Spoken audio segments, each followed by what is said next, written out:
How is it going? Today is the opening day of League's Cup. We've had a couple games already today. Um, let's see what the update is on this. So DC United beat Atlanta United in penalties 6-5. That was a crazy game. Looks like so Orlando City absolutely mauled Montreal 4-1. And then Austin is actually beating Pumas, which is crazy because Austin has struggled in tournaments like this and struggled significantly last year um, in CONCACAF Champions Cup. So they're actually doing pretty good right now. We'll see if it holds up. And then obviously, I forgot about one other match. We got Seattle and Minnesota playing right now, which is 0-0. 35 minutes in. We'll wait for more of you to come on in. Should be an interesting game tonight. We got a lot of LAFC news, a lot of stuff happening today, a lot of rumors, which we'll get into we'll get into that in a few minutes, and then we're gonna have my buddy Nick from the Voices of Black and Gold is gonna show up. So that should be interesting. Get his perspective on some things. See what he thinks about the rumors coming out today.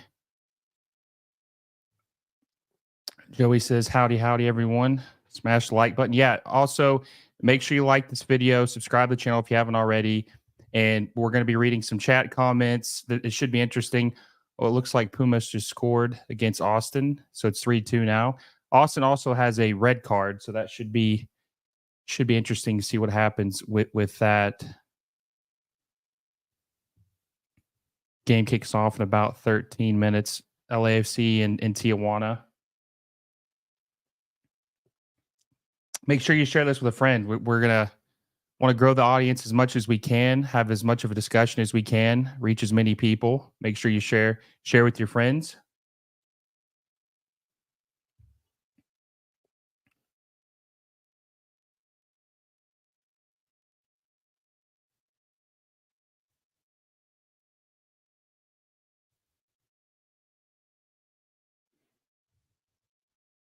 Yeah, I know that I said that this tournament was, kind of a novelty item and that I was disappointed with it. I've had a couple people on, obviously, talk with me about, what the tournament's going to entail and this being the second one and what I'm expecting from this tournament.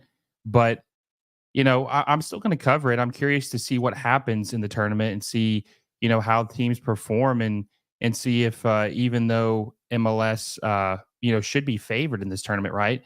That see what they can do. Um, see how they stack up against the competition because LAFC has been Liga MX has been destroying MLS this year in several tournaments. CONCACAF Champions Cup, obviously, they beat them they beat them in the Liga MX and the MLS All Star game recently. So it's going to be interesting to see, how this tournament turns out. I don't know if you guys saw this, but the attendance for Atlanta United is just abysmal. You look at what they were able to do in their early years, with the crowd, the atmosphere that they were able to build at Mercedes-Benz Stadium compared to what it is now, and it's night and day different. It's absolutely insane how different it is, and it's kind of makes me wonder what's going on with that. You could say maybe it's the League's Cup, maybe people don't care about it, but I think that I think it stems a little deeper than that. I think it has to do with them selling all their players, selling Thiago Almada, selling Giorgio Giacomakis, selling Caleb Wiley. They had a fire sale, and I think that probably impacted or definitely did impact the fans because they're like, well, why even show up to the games if they're not going to even, they're selling everybody. They're not even trying. They're packing it in. So when you look at it, I mean, it's kind of scary to think about, like seeing a team like Atlanta. Even it felt like no matter what the circumstances were, that they always had people showing up to their matches. So that's a little scary, honestly. That's something to keep an eye on, especially if they end up hiring Greg Berhalter, and I've heard that could be a possibility. I've also heard that if Greg Berhalter doesn't get the job, that they could potentially the next person up would be Patrick Vieira, which would be interesting because he has been he's been linked with the U.S. men's national team job. So if he doesn't get the U.S. men's national team job, I think there's a good possibility he could get the Atlanta United job. So that would be interesting to see. See, we got Zach Casey says they probably heard Greg Berhalter might get the head coach. Yeah, I mean that wouldn't inspire confidence in anybody. Having Greg Berhalter as your manager, that's about as bad as it gets. Nobody wants Greg Berhalter as their manager. That's like the complete that's like the complete opposite of. Can you guys hear me? Joey says there's no sound.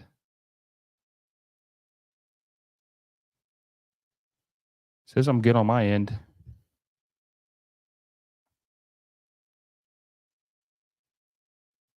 I think everything's good.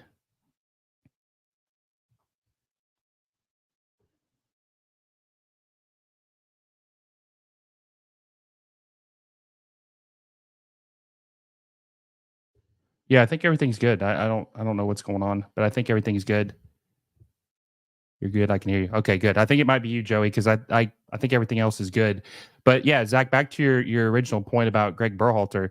Yeah, I mean, who's gonna watch that? Nobody. His credibility and everything about him as a manager is completely gone and done. Like nobody nobody wants to see Greg Berhalter as a manager for any team, right? Not even a rec league, not even an AYSO team. So I don't know, man. I don't know. I that would be an absolute nightmare if they hired him. And it's going to be interesting to see about Garth Lagerwey what he does hiring the next manager for Atlanta because he's never hired a manager before. He when he was in Seattle, Brian Schmetzer had gotten the interim job after they fired Ziggy Schmidt and then when in RSL, Jason Christ was already the manager when he came.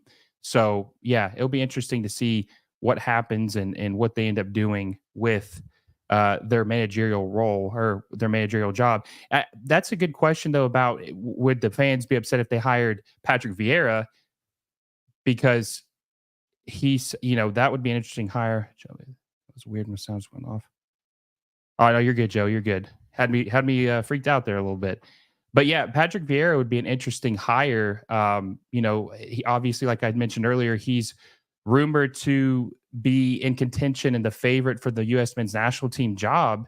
So it'll be interesting to see what happens with that and see if he doesn't get the national team job, is he going to be the favorite for the the Atlanta United manager position? Because he obviously has had some success in MLS, and it looks like his tenure is the in Europe as a manager is coming to an end. So it will be interesting to see when I think he will come back to MLS. So just be I'll be curious to see which team he ends up going to. We're about 6 minutes from kickoff from LAFC and Tijuana. Gonna share this link real quick.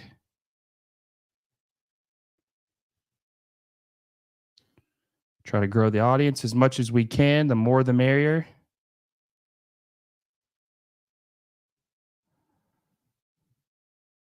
Tweeting this link real quick.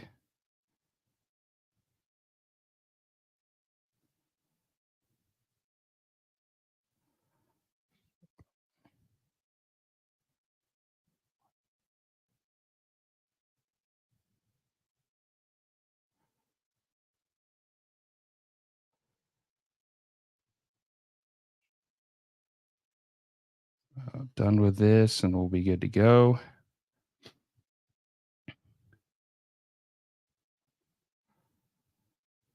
There we go.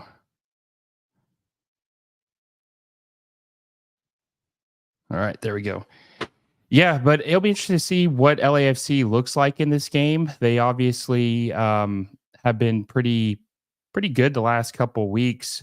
They had a somewhat bump in the road. They're like in second place right now in the standings, but they have 2 games in hand. So yeah, right now the Galaxy are on top of the table, but they played 2 more games.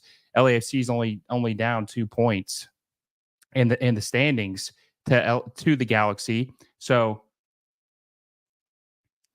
it'll be interesting to see what ends up happening with that, especially when they get, if they get some of the rumored players that we've heard about today, which I'll give an update later on that. But if they're able to get some of these players that they've been rumored to be in contention with, yeah, that could be pretty scary. We could be seeing possibly something that surpasses what Inter Miami has done um, this last offseason, which would be crazy because LAFC's off season or Inter Miami's off season last year was crazy.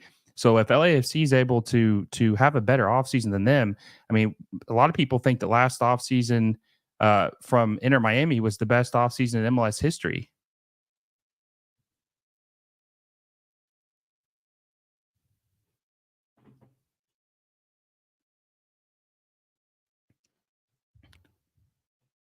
I think there's a good chance that they're going to get that French star though. I think there's a really good chance, and I think there's a good chance they're going to get him this year. I think there's a really good chance they're going to get him this year.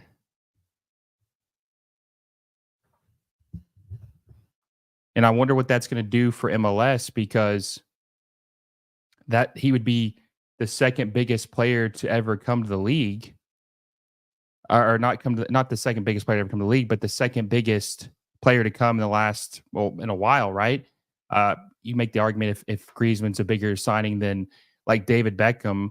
I don't think he's a bigger signing than David Beckham, but he is definitely a top 3 signing in MLS history if Griezmann's able to come to LAFC and MLS. And I think from what I've heard, they're going to do whatever they can to. Um, I think they're going to do whatever they can to try to make that work.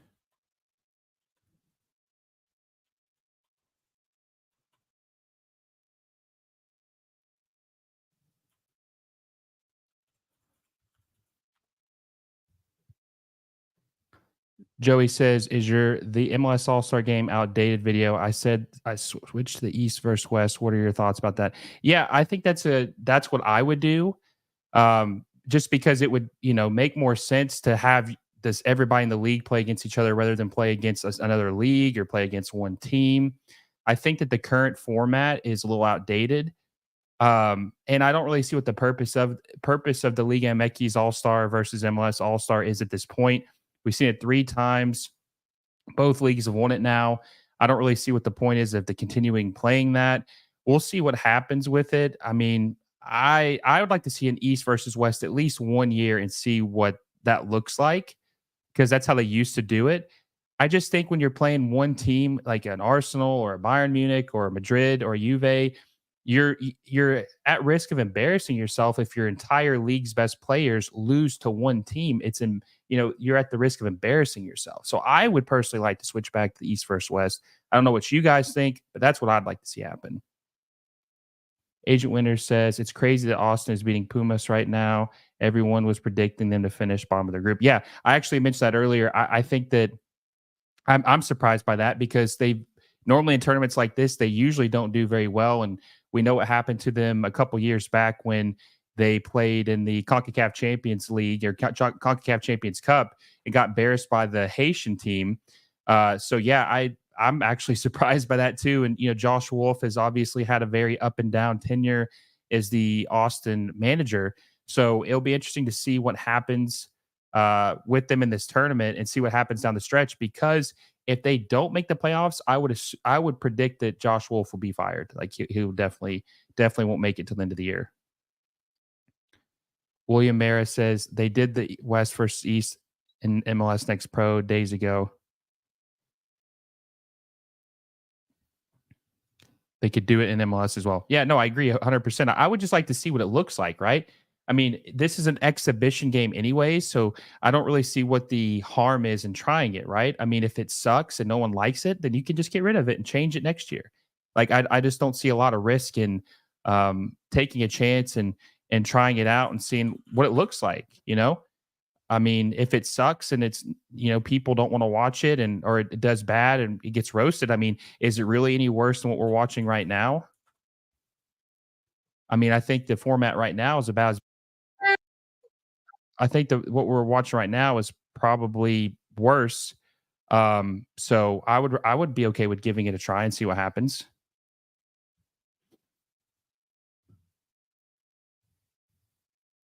All right, kickoff is should be soon. Looks like still talking right now. Should be kicking off any minute though.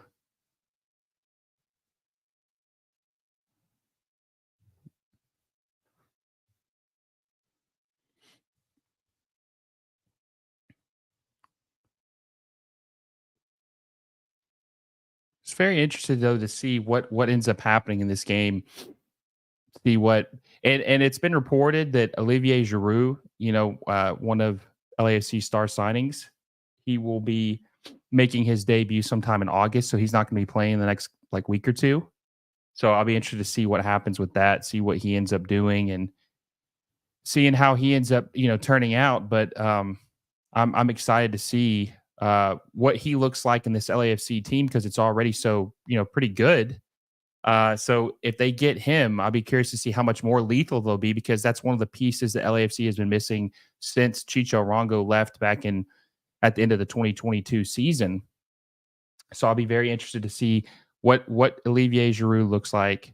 Asian Winner says I'm saying LAFC 3-2 over Tijuana. Yeah, I think that could definitely happen. I mean, look, if we're being honest, any team in MLS that's somewhat good should win these games because they're playing it all at home, right? All on American soil.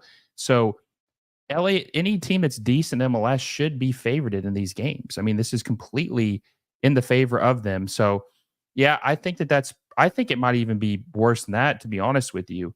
I think it might actually be like maybe 3-1, maybe 4-1, just because of how dangerous LAFC is if they come to play. I mean, they're one of the most lethal teams in the league and can just absolutely blow the doors off you if they want to.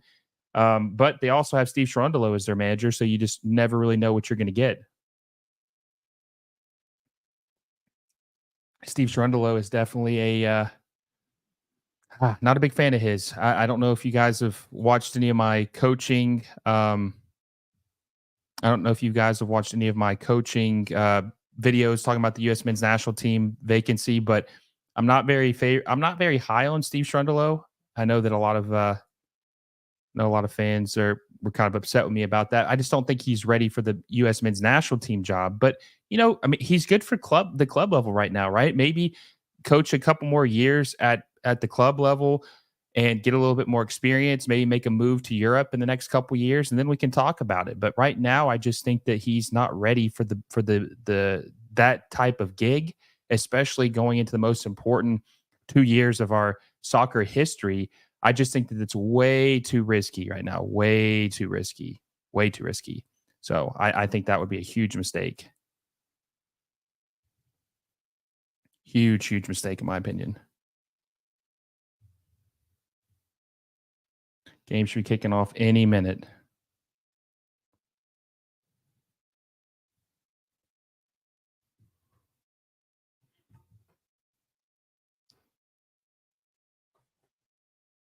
What's your opinion on Houston Dynamo coach Ben Olsen? He is playing some decent ball last season and into this one.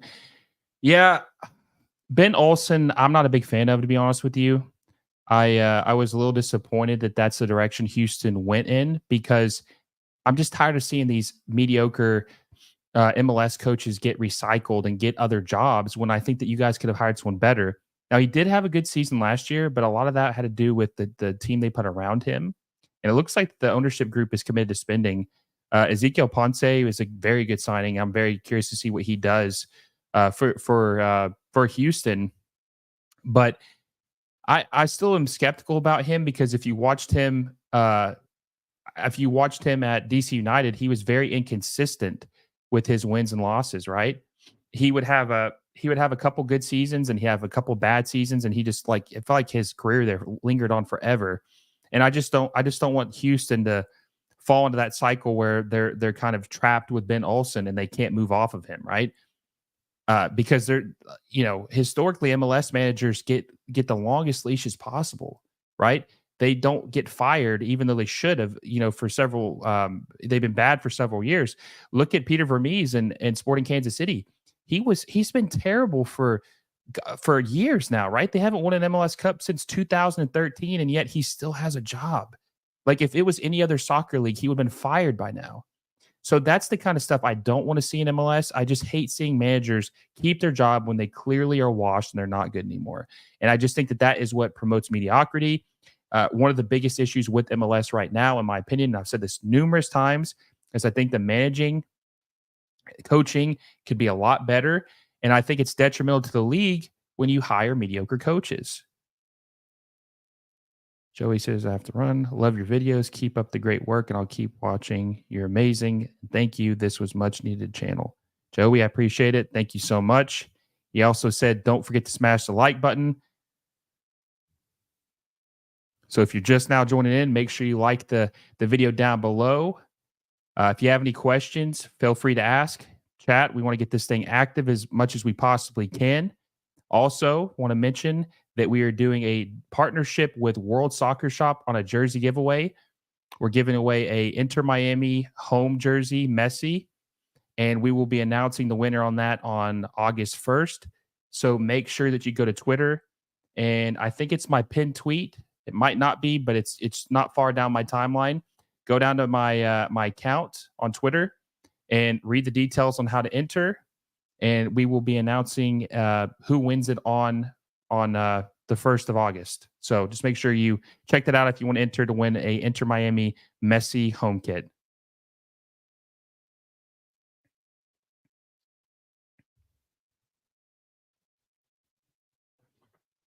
Another thing I was thinking about too, and this kind of, Agent Winters has got me thinking about it with managers. He was asking about Ben Olsen.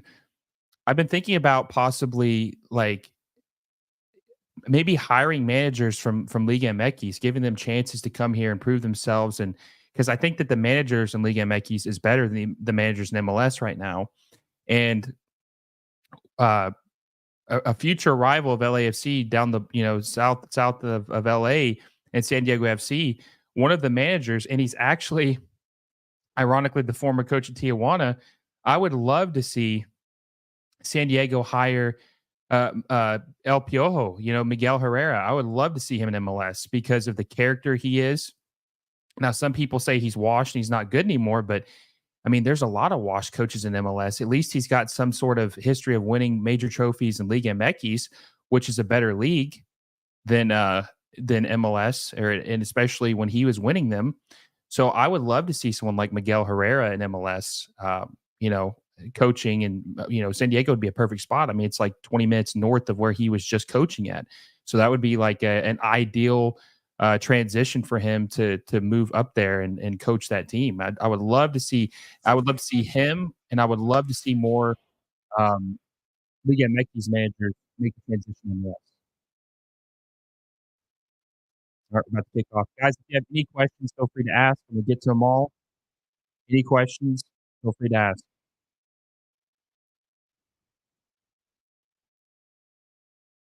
I'm gonna predict that Denny Bouanga is gonna have a brace.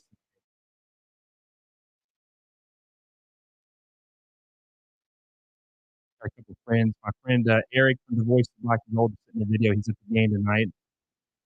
It doesn't look too bad. I can't really see because they got Efrain Alvarez, former Galaxy player.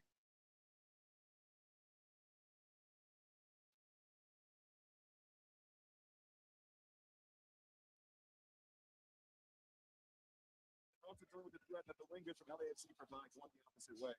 Interesting, we saw Balanta, who has played centre back this season, but moving into that midfield position.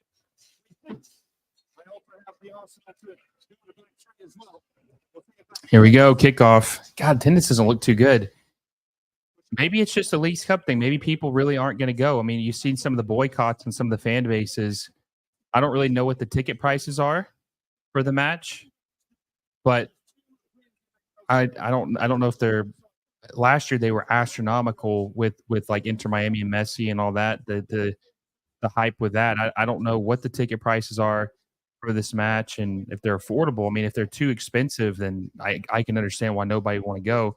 I did see my friend Favi Rankel. He posted that the San Jose Chivas match. I think it sold 42,000 tickets for that game, which is crazy. That's absolutely crazy. See, that's what they think every game's going to be like, though, and it's not. I mean, it's just some of the games just aren't interesting. Like Seattle and Minnesota. Like I don't know why people would want to go watch that game because they see that every week, right? Why would you want to go watch Seattle and Minnesota? That's a normal MLS match. And plus the game, I mean, it counts, but it really doesn't count. So why would you pay money to go watch that game, like, or as a priority, especially on a Friday night? Yo, I like these Tijuana jerseys. It's cool. I like the gold trim on it. It's pretty nice. They're pretty damn good.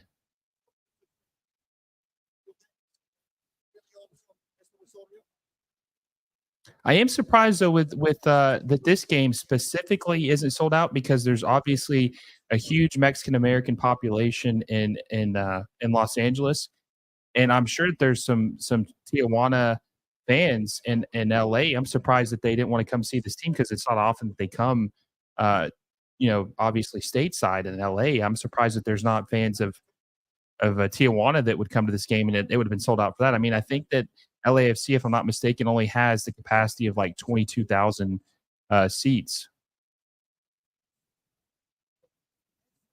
Kai Kamara starting up top. Kai Kamara, I swear, he's like Benjamin Button. He just doesn't.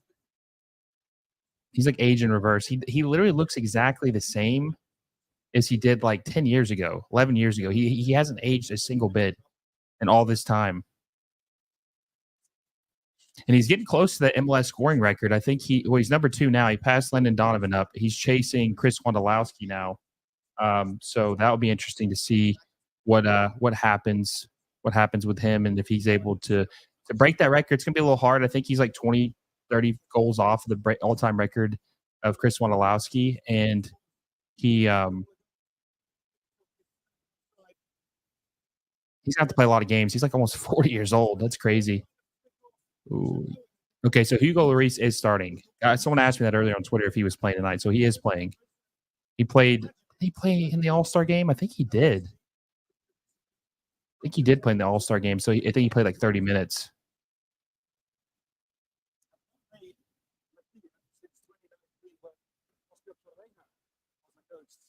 It's going to be interesting to see. I mentioned earlier about Griezmann. If Griezmann does come to LAFC, it's going to be interesting to see like where he plays at. Is he going to play underneath Giroud and more as like a 10, or is he going to play as a right winger, like maybe in the Vela role or Kike Oliveira is playing because he's so good, especially.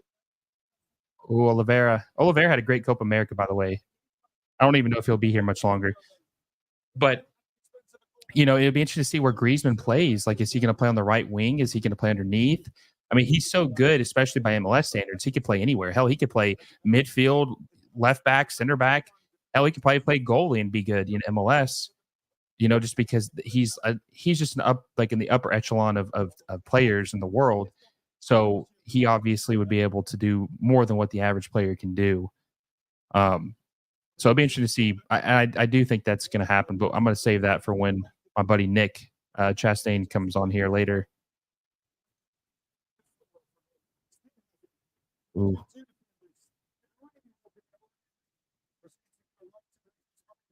I still think LAFC needs a center back too. I still think that even though they have some depth there with Segura and Aaron Long, I still think that they probably need someone else because they really haven't ever replaced Chiellini. And I think Chiellini, you can't underestimate how important he was to this team.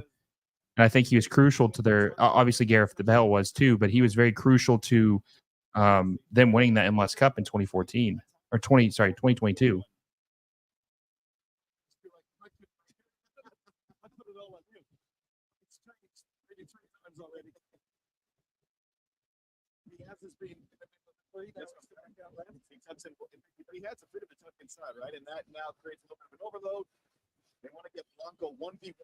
against Valencia on this left-hand side. You saw that last sequence and how quickly he looks to try to get at Valencia. Gomez, Rodriguez again, lovely. All out wide, did really well. Mejia. He was the man we thought would be right back. He's playing a lot higher right now. Yeah, I guess they do have Maxine Chanot. I forgot about Maxine Chanot. Maxine Chanot is not really replacing Chiellini. Ooh. Ooh. Come on. Dude, he had, oh my God, he had Kai Kamara wide open.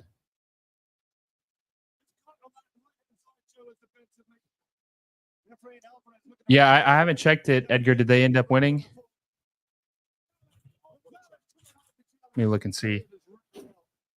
So 90th minute, 11 minutes of added time. Up still 3-2. See if they hold on, man. That's crazy. That's a game they would normally lose. Oh, so they did win? Good.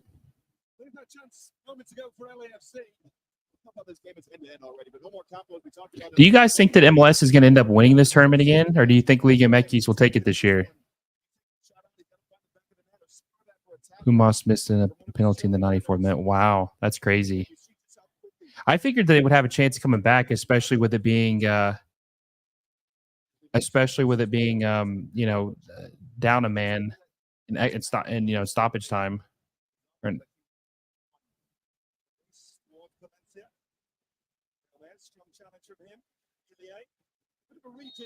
Ooh.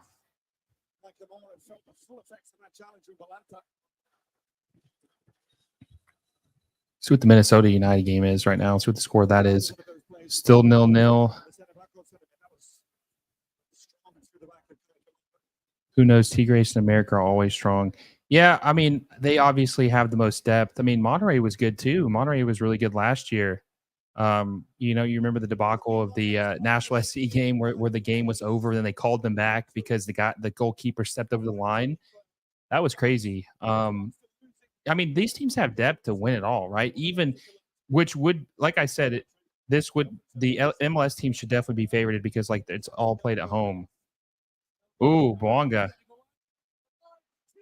Oh, Kai Kamara. Oh, missed the rebound.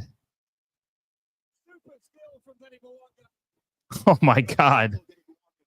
Dude, Denny Blanca's cooking right now. Imagine what that's going to look like with Griezmann. Oh, that was so close. Wow. Is Denny Bouanga, Griezmann, and Giroud going to even be fair? And Kike Oliveira, that's going to be an insane attack. Like that's going to be the best attack in MLS. Probably, it's not going to even be close.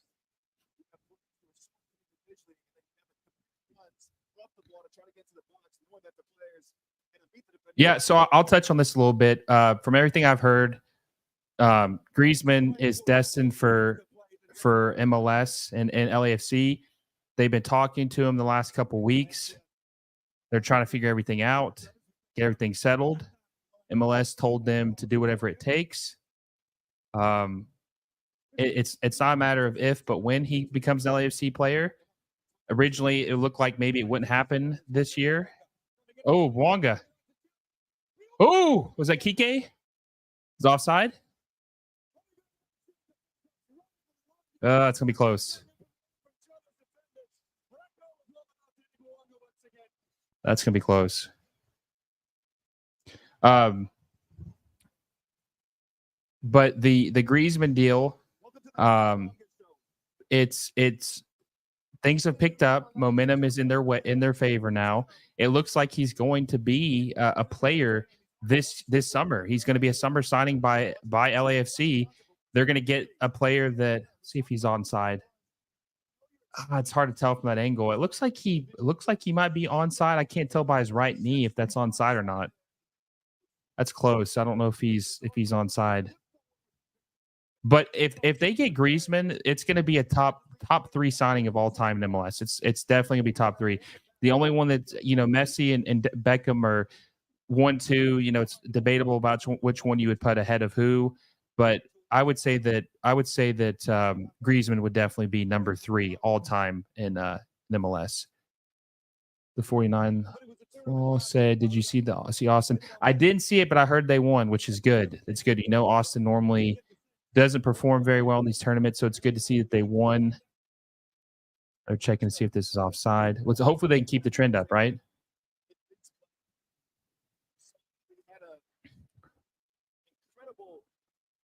Roller said, with Giroud going to LAFC, it wouldn't surprise me if he goes too. Yeah, they're really good friends. I know that they've been in communication. Obviously, Larice has been in communication as well. So I think that they definitely helped recruit him, right? They definitely helped recruit him, and they definitely helped recruit him, and I think that it's going to happen.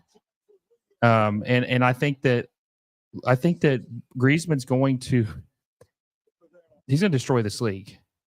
He's definitely going to destroy this league. Curious how many goals he scores. Agent Winter says, since you have a few fast growing up and the format of your channel is very discussion and debate, you should make a Discord server. Just suggestion. Yeah, I've thought about doing that as well. I did make a Reddit community, but yeah, I've definitely thought about having a Discord server for some of the people. Might actually look into doing that after the this game. Might actually end up doing it after this game. Might be interesting.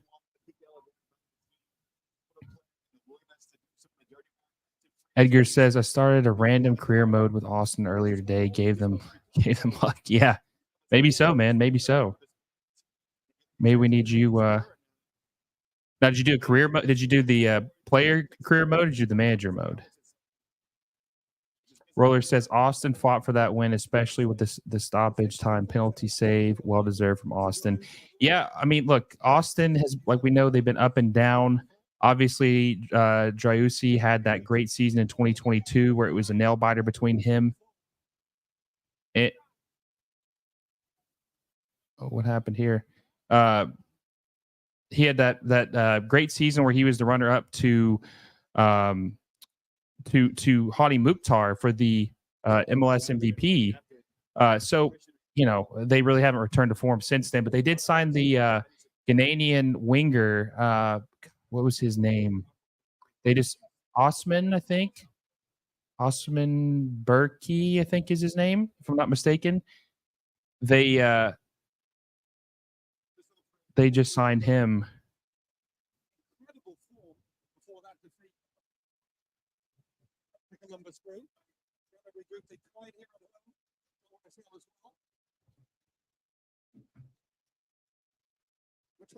Manager mode, yeah. Maybe you if you do good, man, maybe you'll have a chance to take Josh Wolf's job.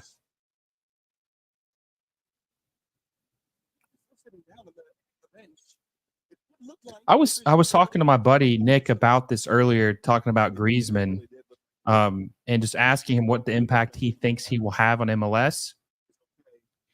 And obviously, he's not going to surpass Messi, right? But I would say that Griezmann. Oh shit! Damn! Did you see the manager headbutt the official? What the hell? Jesus!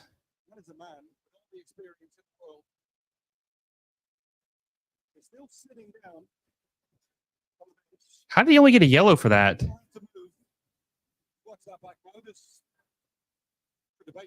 How do you only get a yellow for headbutting the ref? What the hell?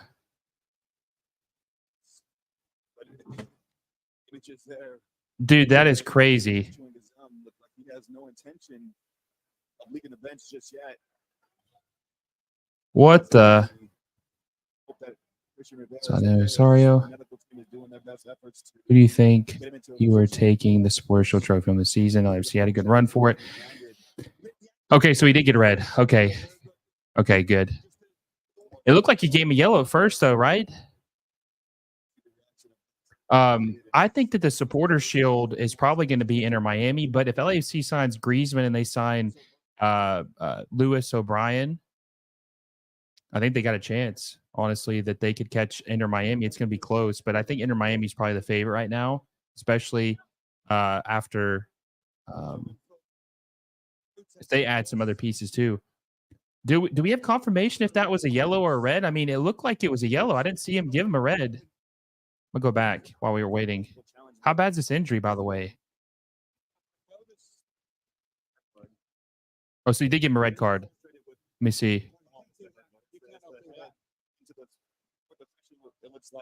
I'm rewatching this.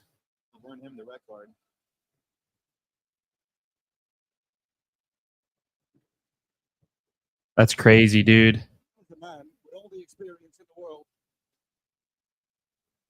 still sitting down on the bench. You don't have to move. Only in CONCACAF can a manager headbutt a damn official. Only in CONCACAF. That's crazy. He's sitting there comfortably just chewing his gum, like he has no intention of leaving the bench just yet.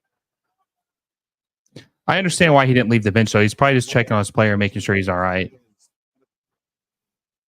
I didn't see the injury. Was it bad?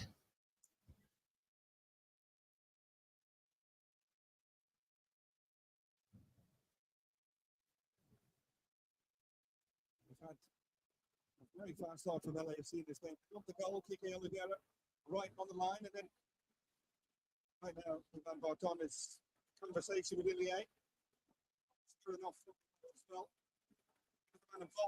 That's crazy.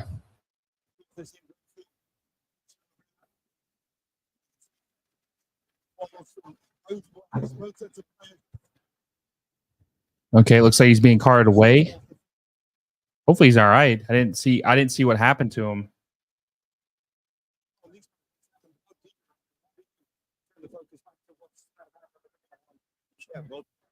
Still sitting down.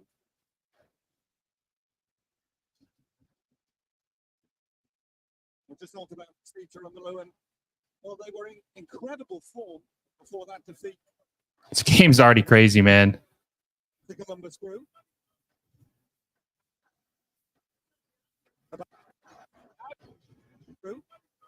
Looked like French. Trying to get a picture of this headbutt. Juan Carlos Osorio really frustrated with. Oh, it's the head into the. Dude, that is wild. Jesus, he's still on the bench too. He's still on the bench. He's not leaving. It's okay. Any other reason, right? Yeah, I had no idea. Yeah. Understand emotions run high, but a man of that experience knows he can't do what he did. Looked like there was contact with the assistant referee. I just can't believe he headbutted the official. That's fucking crazy. Visibly upset by what he's saying.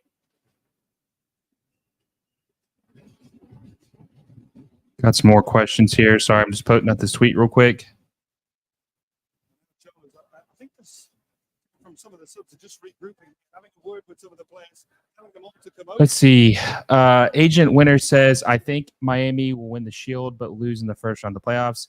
I mean, maybe. It just depends on Messi, right? See what his health is and see how he comes back from that ankle injury. His ankle looked terrible.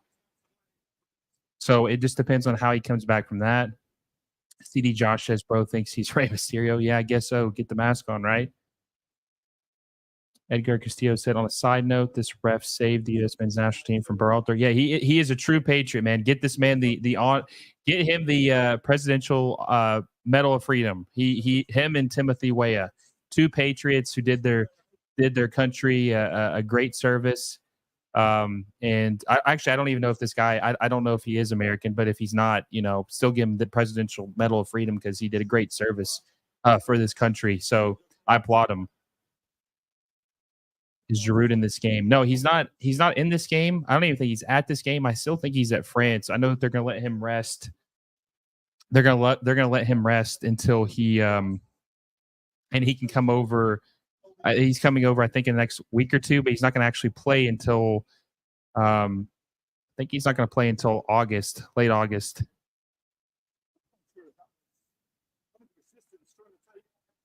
A lot of extra added time. Yeah, it's gonna be like probably, I don't know, 6-7 minutes of added time. This ref is an American hero though. This guy, dude, this coach still hasn't left. How crazy is this? Dude still hasn't left. He's gonna have to be escorted out. He's gonna have to be escorted out. This is crazy. Dude, you can't headbutt a ref and stay at the game. I mean, what are we talking about here?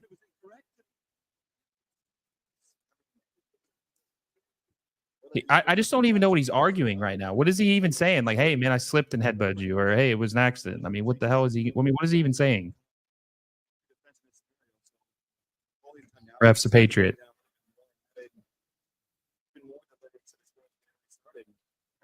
Oler says they'll probably bring him in during the knockout rounds. Yeah, that's when I would expect Drew to probably play if they make it. I think they got bounced early last year, LAFC. I don't remember how far they made it. Edgar says he's trying to say if his assistant can take the blame for it. Yeah, right. Yeah. Hey, listen, man. Can he? It was actually him. It wasn't me.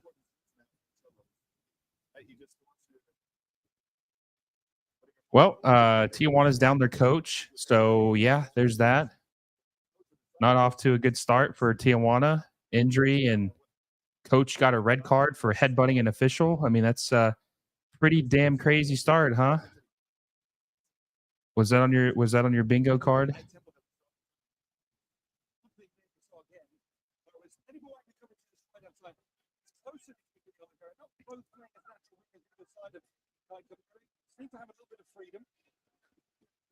That's one of the products of this change of shape. So no, wins that ahead of Charlie Gonzalez. That's the leader. Knocks it forward. Hey, make sure if you haven't already, you like this video down below. Share with a friend. We're trying to grow the audience as much as we can. We're having a good time tonight. Going to answer any of the questions you guys have. We're going to talk more about Griezmann later on in the show, especially when my friend Nick Chastain comes by. And also subscribe to the channel if you haven't already. Last I checked, we were 110 subscribers away from 4,000. 4,000 is, oh man, I'll be so happy when we hit 4,000 subscribers. It's a huge achievement for me, and I never thought that was even possible to even get close to that. So make sure you subscribe to the channel. Hopefully we can hit that by August 1st, which we will also be doing our jersey giveaway. We're partnering up with World Soccer Shop. We are announcing the winner on August 1st. For the details, how to enter that contest, just make sure you check my Twitter. I think it's the pinned tweet.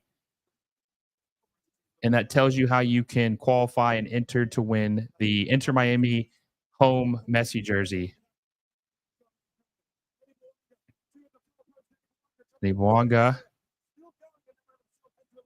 There's like 6 defenders around Bouanga. It's crazy. Agent Winter says Tijuana is cooked. Yep, they are cooked. They are. Well, it's not looking good. Not looking good.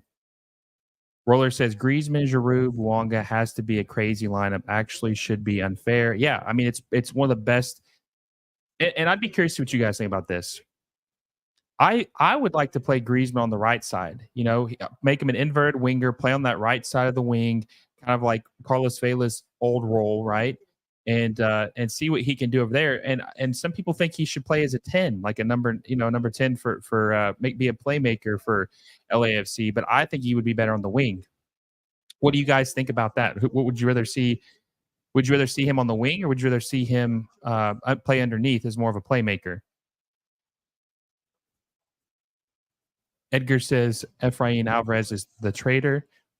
Are you saying a traitor because he played for Mexico, or are you saying he's a traitor because? Oh, that's close. Are you saying he's a traitor because he played for Mexico?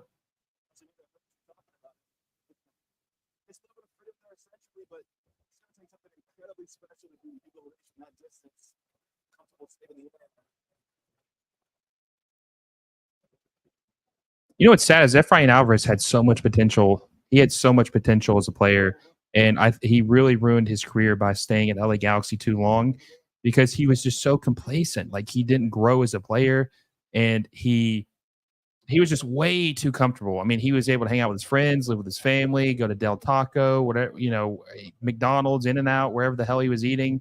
He was really out of shape. And I think it really hurt him as a player because if you remember, Zlatan Ibrahimovic. Oh, Denny. If you remember, Zlatan Ibrahimovic said he was one of the most talented players that he'd seen in MLS, or one of the most talented players he'd been around. So that's just sad that he never really got to reach that potential. Not gonna lie, man, I like Berhalter's crew teams. I'm embarrassed. I like Bouanga in the middle of the field as a cam. Really? Bouanga is a cam.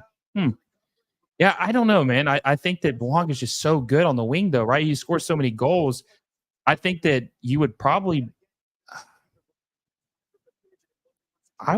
sell Kike Oliveira, and then I would probably move because I guess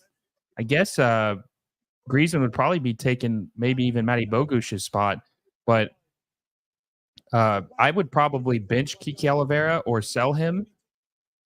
And yes, they're showing Efrain Alvarez's stats with the Galaxy. Those are honestly disappointing. He was a huge disappointment. Huge disappointment. God never lived up to his expectations. He does look more in shape, though.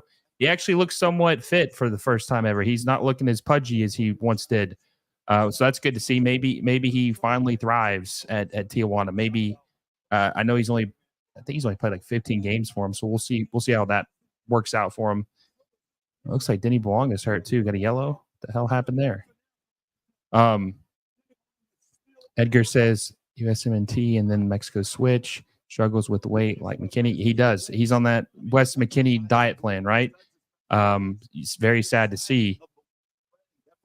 Oh yeah, dude. What the hell was that? Is that not a red? Bro, what the dude? That's a red, guys. Is that not a red? Studs up right in the thigh? That's a red. Tijuana's trying to like set a record for reds, aren't they? That has to be red, right? I mean, damn, studs up right into the thigh. What the hell? Studs exposed. That was careless as hell. I'd say it's a red. I don't know about you guys. I think that's a red. Roller says that's really awkward for Wonga. We saw he didn't look too comfortable during the All-Star game. Yeah. So putting Griezmann on the right wing might mess with Bouanga and his positioning. Yeah, but Bouanga plays on the left side. So, I mean, he's playing on the right side a little bit tonight, but normally he's on the left side. He plays left wing, and they have Kike Oliveira play on the right wing. Agent Winter says, what's your thoughts on the rumors of Kevin De Bruyne to MLS? Yeah, I think the Kevin De Bruyne dream is dead, honestly. I think he's going to Saudi, which is sad because that's a player that you should have 100% got to come to MLS. He wanted to come to MLS. He wanted to come to LA more specifically. He loves the American lifestyle. It's just really, it's a shame, honestly, to have someone like him who would come to the league, not come to the league, because if he goes to Saudi, you can pretty much kiss that dream goodbye that he's never coming here. It's over. He's not coming to MLS. If he doesn't come now, it's over.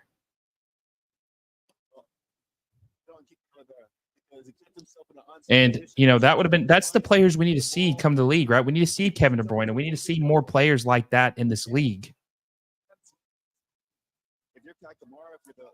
We need to see Kevin De Bruyne's, the Antoine Griezmann's, the Paul Pogba's when his 2-year ban is up, players like him, some not guys that are like 35, 36 years old, 37 years old, but like the guys that are like between 29 and 32 who are like world-class players or very good players.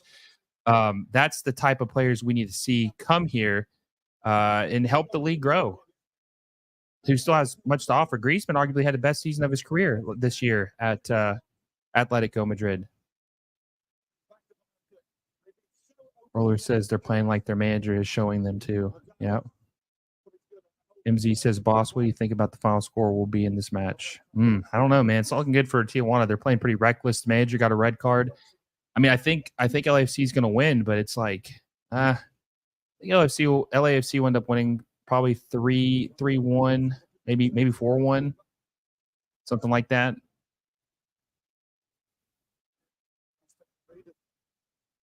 Roller says we have to be getting like 15 plus 15. Yeah, I mean, this is crazy. Half the game has been stopped.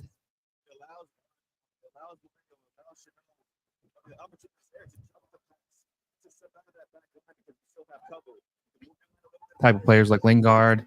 Yeah, I don't know. But I'll give you another name to keep an eye on, right?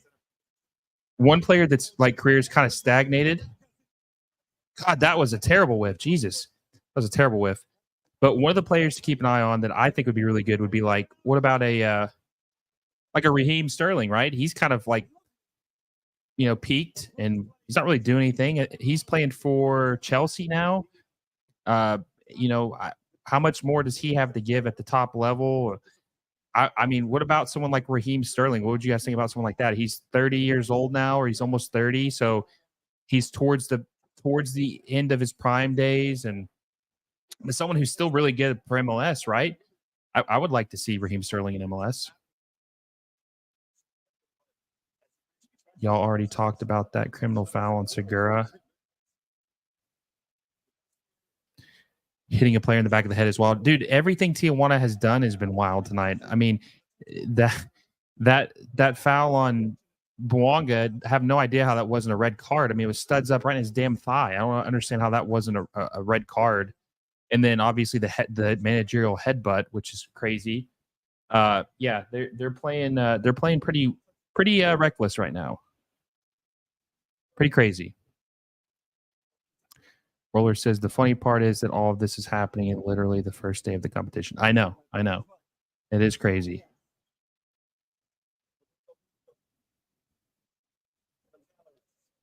Can't believe this is a group stage game. I know. Am I crazy, or does it feel like the stadium's filled up a little more? It looks like it actually filled up a little bit more. It doesn't look as empty as it did at the beginning of the game. Maybe that LA traffic on a Friday night was brutal.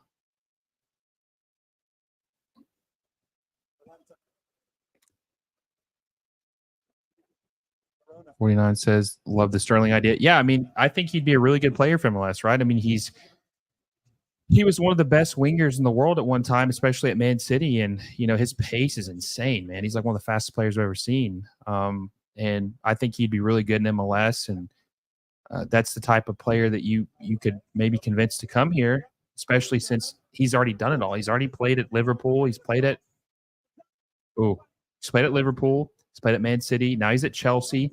His career is really stagnated, and I think if they offer him a decent amount of money, he would come. And another one too that's been rumored, right, is Memphis Depay. Memphis Depay, who always struggles at the big clubs, right? He struggled at Manchester United, he struggled at Barcelona.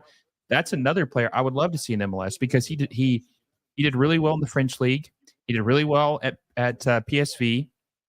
I would love to see him in MLS because I think he would shred MLS. That's the type of players we need to get. Wouldn't it be nice to see Memphis Depay at a club like the Red Bulls or, I don't know, Orlando City or something like that, to see him in the league, probably making $8 to $9 million a year? I think he'd come. He's a free agent right now. That's a player that they need to get. He's definitely would be one of the better players in the league. Say what you will about him, but he's been good historically. Joshua Fisher said, how'd you feel about Austin's win? Surprised, honestly. Not that they're bad, but they've been very inconsistent and they normally struggle in tournaments like this. So I mean, I'm very, surprised, but glad that they got the win, especially down to man. That's impressive. Maybe things will turn around. Maybe they'll have a good performance in this tournament.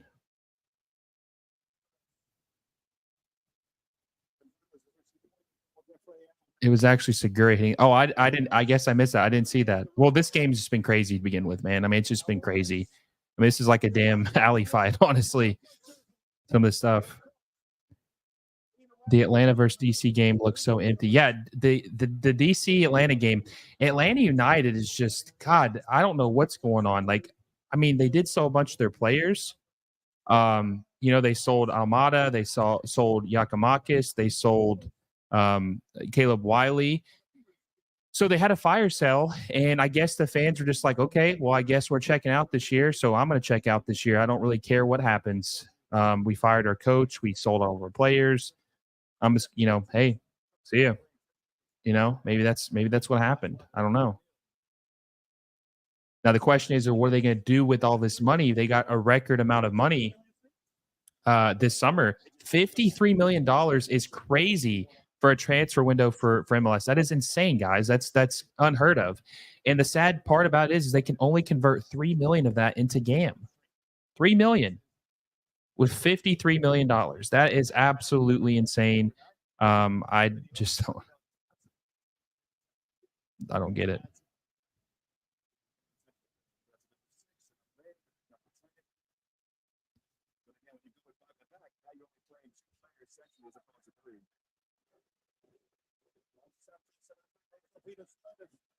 Let's see.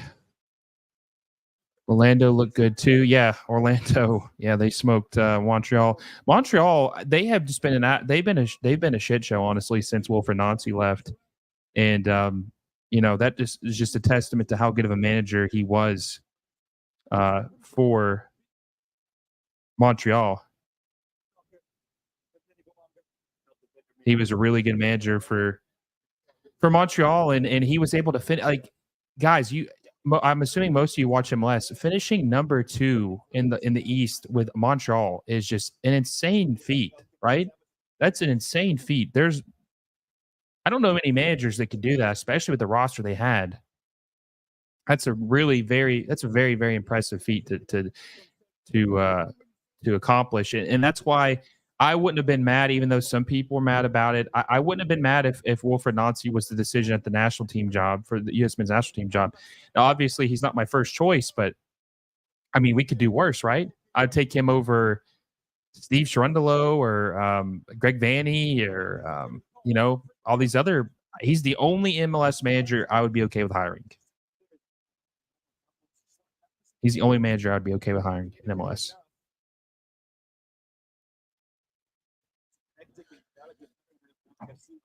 Agent Winter says Depay has already been confirmed to go to Inter Milan next. Oh, okay. I must have missed that. So he's going to Inter Milan. Huh. Interesting. I didn't know he'd signed. Maybe I did. Actually, now that you say that, maybe I did see Fabrizio report that. Maybe I did miss that. But Agent Winters, that's the kind of player that we need to sign, right? 30 years old, out of contract, still a very good player. That's the type of player we really need to be targeting. Edgar says all these players you mentioned, yet my mighty Fire signed Acosta as their star. Yeah, man. Listen, the Fire are it's so puzzling with what they do because they have so much potential and so many soccer fans in that city. And they're actually playing at Soldier Field now, right? They're not playing at the Bridge, or I think it's Bridgeview, or I forgot what the city. I think it's Bridgeview, if I'm not mistaken. The city that they play, it was named the stadium. But wherever they were playing last time, or where they're playing with their soccer-specific stadium, you would think that they would be able to invest more instead of Shaqiri, who's been a complete bust, right? I mean, they should have been signing a guy like Lewandowski. They should have been signing a player like Lewandowski, honestly. And that would have been a really good signing. It's ownership. Ownership in Chicago is so bad. It's honestly sad because of the potential they have. So I'm really hoping your team gets it together and they can turn things around. They actually, I don't know if you know this, they had a chance to hire Garth Lagerwey a couple years ago, and they decided not to hire him. The ownership didn't want to give him the reins to rebuild their team. So he moved on. Now he's at Atlanta United. He's one of the best executives in the league, and could have been a golden opportunity for the club. Roller says Orlando City did great tonight. Yes, they did. Very impressive win. Roller says if Atlanta would lock in, they would at least try to get in the conversation of taking Griezmann from LAFC since they have a big pockets now. Either way, I see Griezmann going to where his buddies are. Yeah, Griezmann's going to LAFC. That's the only team he's going to. That's the only team that Griezmann's going to. And the crazy thing is, and I know you guys probably know this, but like Atlanta United they were breaking all kinds of records for transfer fees. Look this up real quick. So like the transfer fee records, the spending, right? Let's see here. So the current spending transfer fee records for bought players, Atlanta has the top 3 all-time in MLS history and 4 of the top 5. Thiago Almada cost 14.5 million euros. PT Martinez cost 14.5 million euros. Ezekiel Barco costs around 12.3 million euros, and then Luis Aruju, or however you said his name, was 11.5 million euros. So they literally 4 of the top 5 transfer fee records spent in MLS history are all Atlanta United. And look how far they've fallen. Think about that. How far they've fallen after setting the record for 4 of the 5 most expensive transfer fees spent in MLS history, and how far they've fallen. It's really sad when you think about it, how far they've fallen. Figure says, oh no, don't get started on the great Don Garber and his nonsense. US Fed need to grow a pair and kick him off the board. Yeah, that's sadly not going to happen. And what sucks too is that Don Garber, don't get me started on him, but he was supposed to retire in 2022, and then after we were awarded the World Cup, I don't remember what year that was. It was like 2018 or 2019 or something like that. But he had decided that he wanted to see it through the World Cup because he wanted to be known as the commissioner that really launched MLS to the next phase.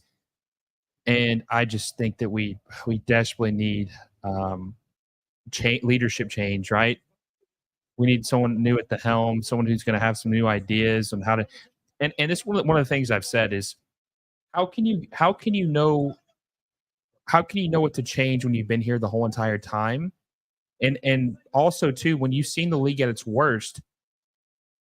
I feel like you're always going to be timid and be kind of scared to like take the leap because you don't want to like rush the progress. And he's just still got in the back of his mind that, you know, I've seen this league almost fold. I don't want to take a chance of that happening again.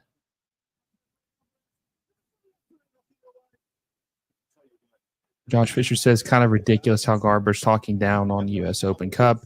Don't get me wrong, I kind of like Leagues Cup, but we need to also play Mexico. Feels weird just only having home games against Liga MX. No, I agree. Yeah. Look, I'm not picking a side with U.S. Open Cup and Leagues Cup. I think I want them to play a U.S. Open Cup, but they could play both. It's like this idea that they have to choose is self-created. They don't have to choose. They could play in both. Them saying that the schedule congestion is the reason why they're not doing it.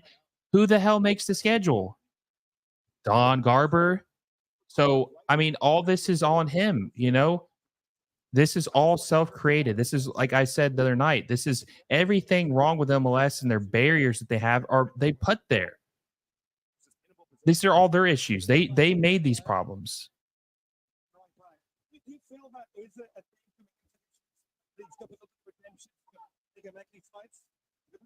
I'm behind. They scored. Is it Denny Bouanga? Oh, Denny Bouanga. See, I think this could get ugly, honestly. I think this could get ugly. Who holds the discovery rights to Griezmann? I think LAFC does. I could be wrong, but I think LAFC has his discovery rights. So it should be a pretty smooth transition to getting him. Roller says Montreal need to start Joseph Martinez. He's been very significant with goals that have come from the team. Yeah, I'm not a big fan of him at this point in his career. Obviously, he was really good prior to the knee injuries. But, I mean, for Montreal, he should be playing, honestly. He should be playing as many games as he can. So, I agree. They need all the help they can get. Roller says Lewandowski would honestly retire before going to MLS. Just something about him tells me he'd rather be a wasted starter in Europe than retire in MLS. Yeah, but I think at one point he said he wanted to come to MLS. So I'm not 100% sure about that, but I think at one time he wanted to come to MLS. So it will be interesting to see. It will be interesting to see if he's 36 years old now. So, I mean, the clock is ticking. If he's going to come, he needs to come now. So,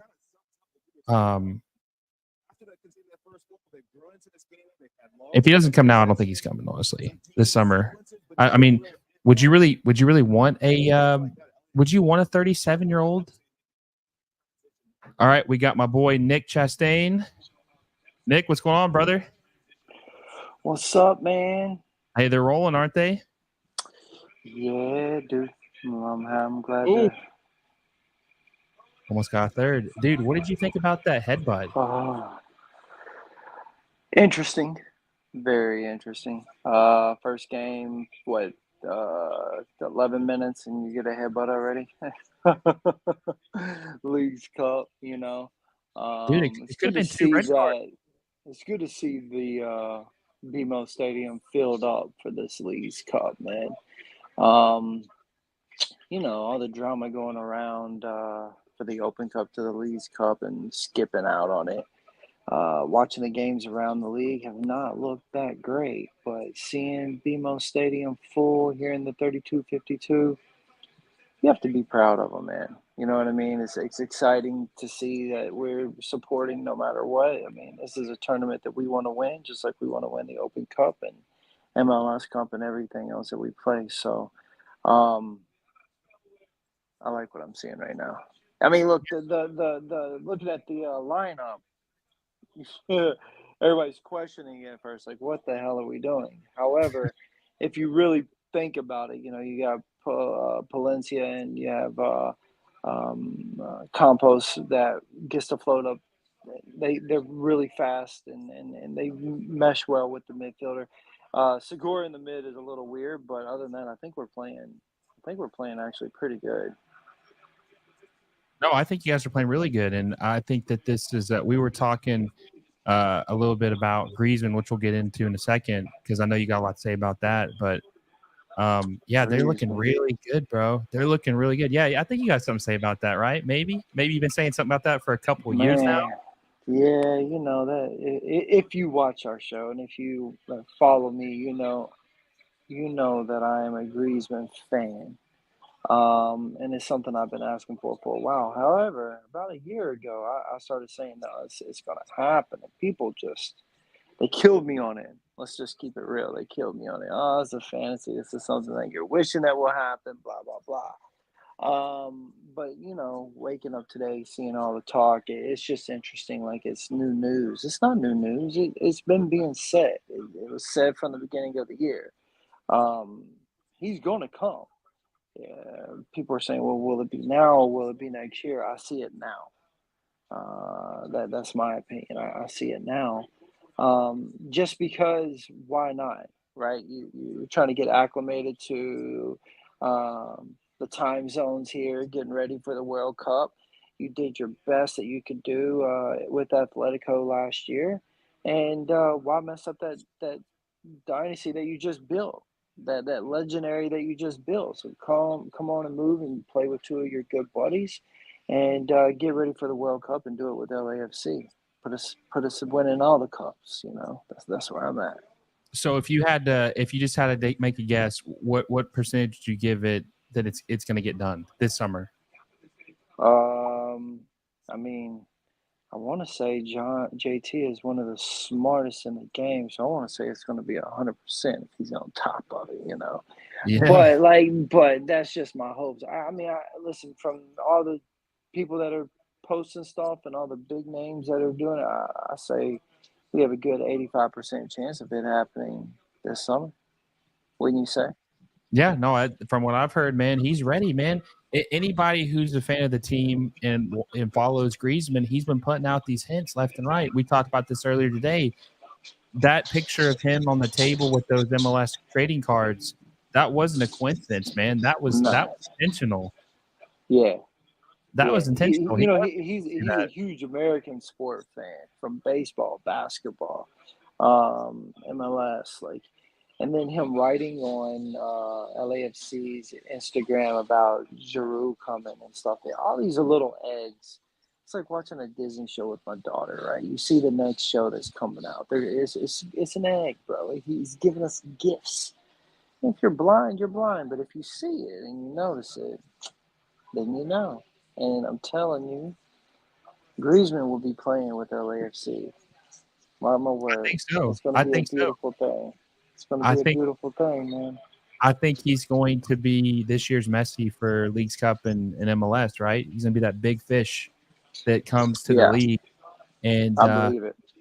let's see, we got Roller here. He says, random thought, but if all the rumors and assumptions with this soon to be super LAFC team, he says, I don't see Miami, Cincy, or Columbus beating this possibly super LAFC team in the MLS Cup.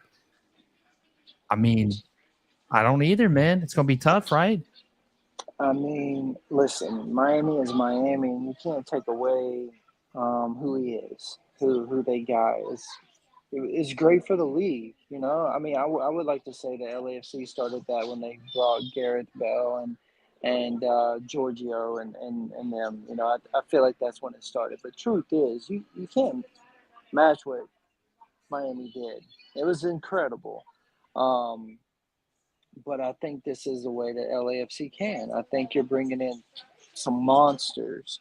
And I mean, because look, let's don't forget Giroud. Everybody would be happy to have, and that's a monster by itself. He's done incredible things at Milan. He's done incredible things at Chelsea. He's done incredible things at for France, and this guy is just a great player all around and a great guy. So we're winning in the locker room, you're winning on the pitch, and you're winning just having him around some of these younger guys, the Kike Oliveras and stuff that are already great. He's going to make them even better. And so, yeah, man, we should be a dangerous team, to be honest. And if anything less than winning multiple cups is a disappointment, and that's the truth. And that's how LAFC is going to hold this team accountable. If all this does come through, we expect it all, and anything less is a failure. 100%, man. And I'm thinking maybe even finally getting that CONCACAF Champions Cup, man. Get that off your guys' back and finally win that after 2 attempts, right? And it's good for the league, man. Even if LAFC runs through the league, right? This puts the league on notice that, hey, we're here, we're ready. This is what the league is about now, and you're going to have to do something like this, or you're going to get left behind. None of this dragging 100%. down. And I love it, man. You know me, I've said this 100 times. I don't have a team, right? Even though sometimes I know you get a little mad at me when You have a team. We know who your team is. I don't have no team. But this is. I just like teams that are ambitious, man. And this is crazy. I mean, if you told me last year that we would see a team do something crazier than what Miami did, I would have told you you're out of your mind. Yeah. But it's looking like that could happen. Yeah, for me, again, this is just being honest. The Messi thing is the biggest thing that happened in MLS, but this type of signing of Griezmann for me is bigger. Only reason why Messi is the bigger name, there's no doubting that. Everybody knows that. But he had a certain amount of years. Griezmann still has a good 4, 5, possibly 6 years to play. So you're really signing someone that's coming off of, if all of it goes through, off one of their best years at Atletico to come over to MLS and have 4 to 5 years. Like, that's pretty awesome, man. And that should open, I mean, as Messi opened up doors for these people to think, hey, look, I should go there. This should start maybe having people think, well, shoots, I don't just have to go there to retire. I can actually go there and still have a good solid 4, 5, 6, 7 years to play. And then that's really what we want, right? We don't want them to just come here for 2 years and be gone. We want them to stay around, you know. Yeah, no, exactly. And maybe this will be the Messi, who came over at 37 years old, 36 years old, Griezmann's 32. Maybe this will open the door for Kike Oliveira, close to scoring there. Maybe this will open the door, Nick, for other players in that age range, man. Maybe this will open the door for other players to come over at that same age. Yeah. The floodgates, man. You got to think, man. We got a young Denis Bouanga who is absolutely a tear this year. Unselfish, playing ball this year. High on the assist rate, but also a scoring. You have a guy like Kike who we just saw, just a young talent. Then you put in people like the Griezmann's coming, Giroud. I mean, bro, this is what you really want. You know what I mean? Hell, I'm talking about these kids. I'm not even talking about Campos, a young, 18, 19 years old kid right here. We're talking about super talented young men are deciding to come to LA And then you put someone that has the seasoned veteran, which I love to use because that's really what you need for these kids to fall in line. That's why I remember when we got Giorgio, everybody was complaining about it, and I'm like, bro, y'all kidding me? This dude is going to be the general. He is going to show these kids how to act on the pitch, and he brought us that cup. He brought us that trophy, and you know that's what you need. You need those types of guys, and you know you're talking about 37 to a 32. It's getting younger, right? Messi's 37, Griezmann's talking about coming 32. Well, next thing you know, we'll be getting a prime 27, 28-year-old guy coming, and then that will be the next target of being like, yeah, look what we got, you know? MLS has the opportunity. They just need to take it. Sorry, my mic muted. Yeah, 100%. Yeah, exactly. And I think I told you this earlier. And by the way, we had a joke here. Agent Winter says there are actually rumors of Griezmann to LAFC or to Houston Dynamo. Yeah, man, sure. Hey, Only in possibly. FIFA, right? Only in That FIFA, that could right? that could possibly be. You never know. But yeah, my God, if he went to Houston, you know how Messi got the percentage of the Miami Oh, club? he's on the whole team. Yeah, he owned the whole team, dude. He might own the Texans, a couple other teams or something. He might get the key of the city. Seriously, that But could yeah, be. man, that's a sign that I hope that the league doesn't mess up and screw up because, like like you said, you've been saying this for years. We know he's wanted to come. LAFC's been on his mind. There's a certain player who he is really good friends with, like best friends, borderline best friends, Nick, like me and you, man. Mhm. That doesn't play for LAFC, but it'll be interesting to see if he comes, if a certain number 10 comes back or in some way with the club. Maybe I'm wondering if that's going to be a stipulation, right? If that's got like a package deal. Yeah, yeah. You know, at the beginning of the year, I mentioned that the perfect thing was that's how it was going to come. Drew and Hugo, and then we're going to be here, and Griezmann comes in, and Vela, and he gets his curtain call like he should. You know, maybe it's the last 30 minutes of the game. He plays, gets his Kobe curtain call. But you know, that's going to be a hard one to swing right now. And unfortunately, right now we got to focus on getting Griezmann here. And whatever happens with Vela to get there, it happens. But right now, the focus has to be to get Griezmann. That's the bottom line. Yeah, and I hope that so it's been really quiet on the transfer front with a lot of these big names because a lot of dudes after this big tournament, right? This Euros, Copa America, a lot of dudes were like, "Yo, listen, man, I'm going to take a break. I just played a tournament for a month after finishing my season. I'm just going to take it easy for a little bit. We'll figure this out in a couple weeks, right?"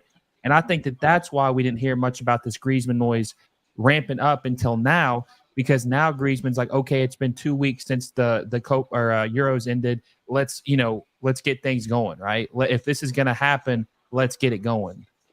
Yeah, but I also think that it's more of a respect thing for the Atletico fans and faithfuls. You got to understand, man, this guy is trying to walk a fine line of being respectful and not being disrespectful to a team that is he loves. That is his heart and soul. And as a person of a club that he's thinking about coming to, just being a Griezmann fan, if you know me, um, that means a lot. That's a big thing for me. You know, he's not just someone that's going to just try to flop. Look, he went to Barcelona, and Atletico fans felt a certain way in hearing that trust back, and he don't want to break it. You know, but he also doesn't want to. He doesn't want to disappoint them in the next year. It's been reported. It's been said. You know, he feels like he accomplished as much as he could with them, and he doesn't want to not be able to hit that high again. So you should move on. And I respect the hell out of that. I respect it more because it's LAFC that he's talking about coming to for sure. Yeah. But that just says what type of player he is, you know. And again, I go back to hearing that and then thinking about who we're getting with Giroud. Like we are getting some really good freaking guys to be in the locker room, and Giroud and And Hugo being there is only going to help LAFC's pitch to make this, come on the dotted line. Let's cross the T's and dot the I's. It's there, dude.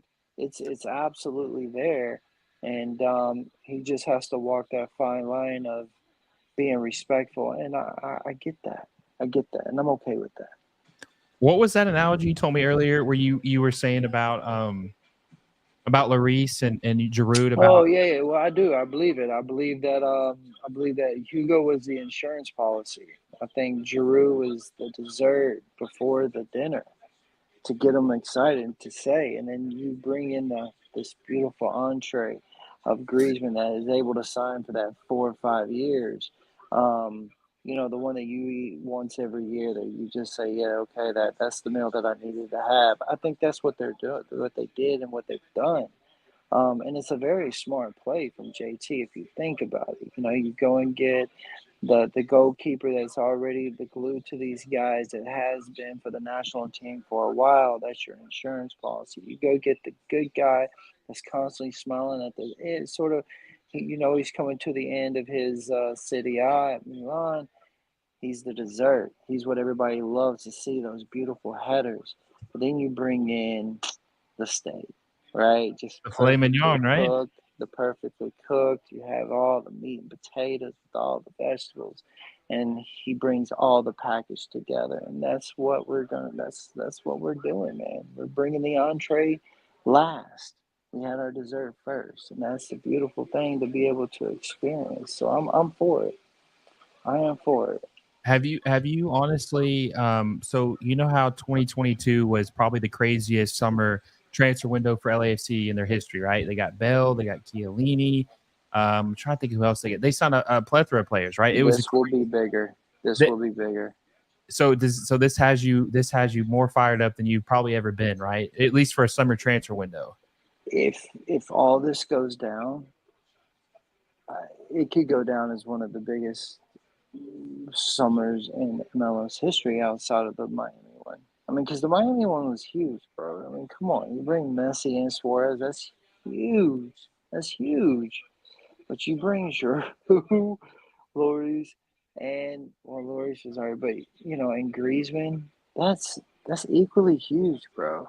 Like, that's equally huge. I mean, it's not the GOAT status of Messi, but it's a big deal. It's a big deal. No, 100%. And I think that it's going to be interesting to see what they do and how much fun they have and what they're able to. I mean, I think we talked about this earlier, but they're going to destroy this league, man. Giroud, I think people honestly aren't talking about him enough. Giroud, they're sleeping. Dude, he was like second or third in Serie A last year in goals, and he was tied for first with assists. So it ain't like 213 goals seasons back to back in Serie A, and just assist out the ass. Like the dude he's a team player. And again, a locker room guy. You're talking about someone that is a glue to the systems, bro. So, yeah, they're sleeping on it. Don't get it twisted. Like I say, most teams would just be excited with just him. You know what I mean? And rightfully so.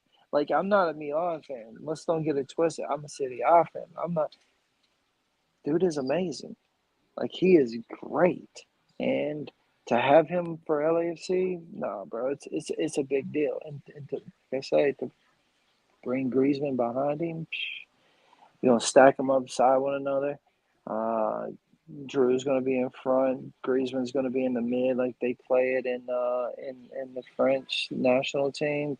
It's going to be, yeah. Not only that, but Kike's going to eat. Denny's going to eat. I mean, I just we a little steak here, a little steak there. Here, give me my wine. For everybody, man. Bro, it's going to be unbelievable. I'm telling you, bro. I'm telling you, you're going to see the gates open. It's going to be wild. Beautiful passes that you don't see in MLS. Now, this isn't the sexiest signing, obviously, because Griezmann is just going to take the headlines, right? But Tom Bogert had reported earlier that Lewis O'Brien's on the verge of being loaned to LAFC. And I don't know how familiar you are with him, but he played half a season last year with DC. DC United at Wayne Rooney's request. Wayne Rooney is the one that recruited him to DC United last year. They tried to buy him and they couldn't make it work. So he ended up going back last summer. But he was arguably, if not their second best player last year at DC United. And a lot of people were saying that, I think that the transfer fee they were wanting for him, Nick, was like $7 to $8 million. And DC United they just weren't going to pay that. So essentially, you guys are getting a player that was valued at $7 to $8 million on loan. That's that LA pool, man. That's the LA pool. That's JT being the smartest man in the room. And I'm telling y'all, man, we've talked about it. He was on our show before, and we talked about it. The dude, look, us LAFC fans are a little spoiled, and we get upset that we always wait till the summer. It's one thing that we wish we didn't do as much. However, JT always proves us wrong, because he always does these types of moves for us, and it's just what we have to sort of get used to. Reason is because we can't hold on to these people with the amount of money, so we got to constantly be rotating them in, and he already understands that from the get-go. And he's able to work around stuff. They think people always like, oh, how are they doing this? How are they doing that? They're cheating. He'll tell you we're not. This is open. Go back and watch our show. He says, how can you cheat in this unless you're ready to get sanctioned? Because we have to show everything that we do. And, it is what it is. Like, JT is just a smart guy, and he outsmarts all the other presidents and GMs, and that's what he does. And I'm not trying to be big uppity, but you have to, bro, because he makes things happen. He makes things happen. Like with Teo, right? Like, we got Teo for a really small price. Everybody's like, how y'all going to keep him next year? We already knew we weren't. He knew it. Half a year, and you're going to have to leave. I can't afford it. But the guy helped us. The little games that he played, he helped us. The Gareth Bell thing, you didn't know how long it was going to happen, but hey, it's going to happen. Okay, I'm going to make it happen. And that's what JT is good at, bro. Like, the dude is just, he really is, man. LAFC is lucky to have him. We are very 100%. lucky to have him. 100%, man. And another thing too, Nick, which we didn't really talk about this, but one of the best decisions LAFC made was passing up on the chance to sign Chucky Lozano, which you and I both know he would have came and they would have signed him, but they kind of knew, like, hey, we know there could be something else in the fold. We're gonna pass. Yeah, if you watch actually one of John's conversations, he talks about how there was rumors that they could get Giroud, and that someone had told him before, if you ever have a chance to get Giroud, you better never pass it up. And there was a chance to get a signing at the beginning of the year. He doesn't say the names, but all of us sort of assume who we think that it was going to be, which probably most likely would have been the name that you just said. And instead we waited and we took this chance for the summer. And again, that's what I'm telling you. It's like, all right, well, we can do this and everybody will be satisfied, or we can do this and we have more of a chance to do this also. You understand what I'm saying, bro? Like, 100%. the dude is already 2, 3, 4, 5, 6 steps ahead. And, ultimately, I think that he ended up in the right place in San Diego, and I think they're going to do great out there. I think he's going to have a great team over in San Diego. I think he's the first face over there for that franchise, and he's going to do great things over there, and it's going to be a fun match to watch when San Diego plays LAFC. It's going to be fun to watch. 100%. Stoked for what they're doing over there, man. Yeah, man, for sure. We'll see. We'll see what they can do. We talked earlier.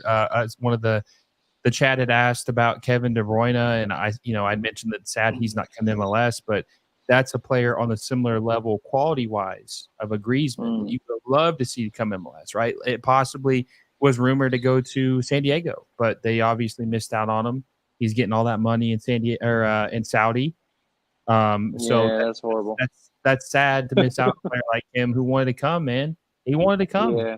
You know, Well, yeah, but he took money over that. You know, sometimes maybe the money couldn't get there, and people do have to understand that money ain't going to be there if you come to MLS. But what we do have is we're building some quality football as opposed to going over there, taking the bag, and being miserable. And yeah. that's the truth. That's what we're seeing. Well, You that's know why what I Greece mean? wants to come, man, because of the culture, the Yeah. lifestyle. I mean, how And the often? family. Well, Family, the bro. family The too, family. yeah. Well, how often do we see Griezmann in the United States when there's not? I mean, hell, we see him when there's seasons going on. But every That's right. summer he's over here for several weeks, maybe even months, Yeah. living his Yeah. best Yeah. Living his best life, bro. That's for huge sure. NBA fan. A huge. I know he likes other sports, but I know he's a huge NBA fan. He Oh, loves huge. basketball, loves Yeah. basketball. So you know you're gonna Loves see it. some Lakers games Yeah. Yeah. or Clippers games if the LAFC. I don't know which side LAFC fans are on, but one of the two. He'll probably be at both games. Yeah. So yeah, I mean it's going to be interesting to see. Let's see.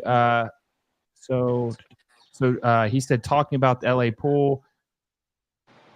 Royce only wanting to come to the Galaxy, which that's interesting too. I don't know if you saw it earlier, but Royce, Charlotte FC had offered him a lot of money, man, like $5, $6, $7 million a year to come to Charlotte, and he said, "I'm good. I only want to go to LA." So he's taking Oh, a huge discount to go to the Galaxy. He's only going to be making like 1.5, 1.6 million a year, and Charlotte FC was offering him a bag. So well, the LA pool is crazy, man. yeah. I mean, when you can't go to LAFC, you have to go to another team in California somewhere. So I guess you just end up in the mud. But you take dirt for dirt instead of going and get a bag. I don't know what to tell you, bro. I don't know about that. I can't endorse that. I can't endorse Oh, that. I My did. goodness. I did. I did. We're talking LAFC. We ain't talking no Carson, bro. Stop it. I'm not saying nothing, bro. Yeah. Roller said the thing with these moves for LAFC with Giroud and Griezmann is that the team is already stacked. If they don't win with these even greater additions to the team, it's a horrible look. Yep. I mean, I agree. Yep. That's what you said earlier. If they don't have Yep. not one, but multiple MLS Yep. Cups after this, it's a failure. One is a disappointment. Let's don't get it twisted. We want 2, 3. That's the reality of the situation. Anything less is a failure. It's an absolute failure. Just like when we didn't win anything last year. I mean, that's a failure, bro. Let's don't get it twisted. Yeah. So yeah, man. That's. Sorry, man. My stuff is going dead on me. Are you good? But yeah, that's how I see it. 100%. Yeah. So Emeki Skill says, "Don't worry, MLS. Y'all can win this tournament. Liga MX prefers win the CONCACAF Champions Cup."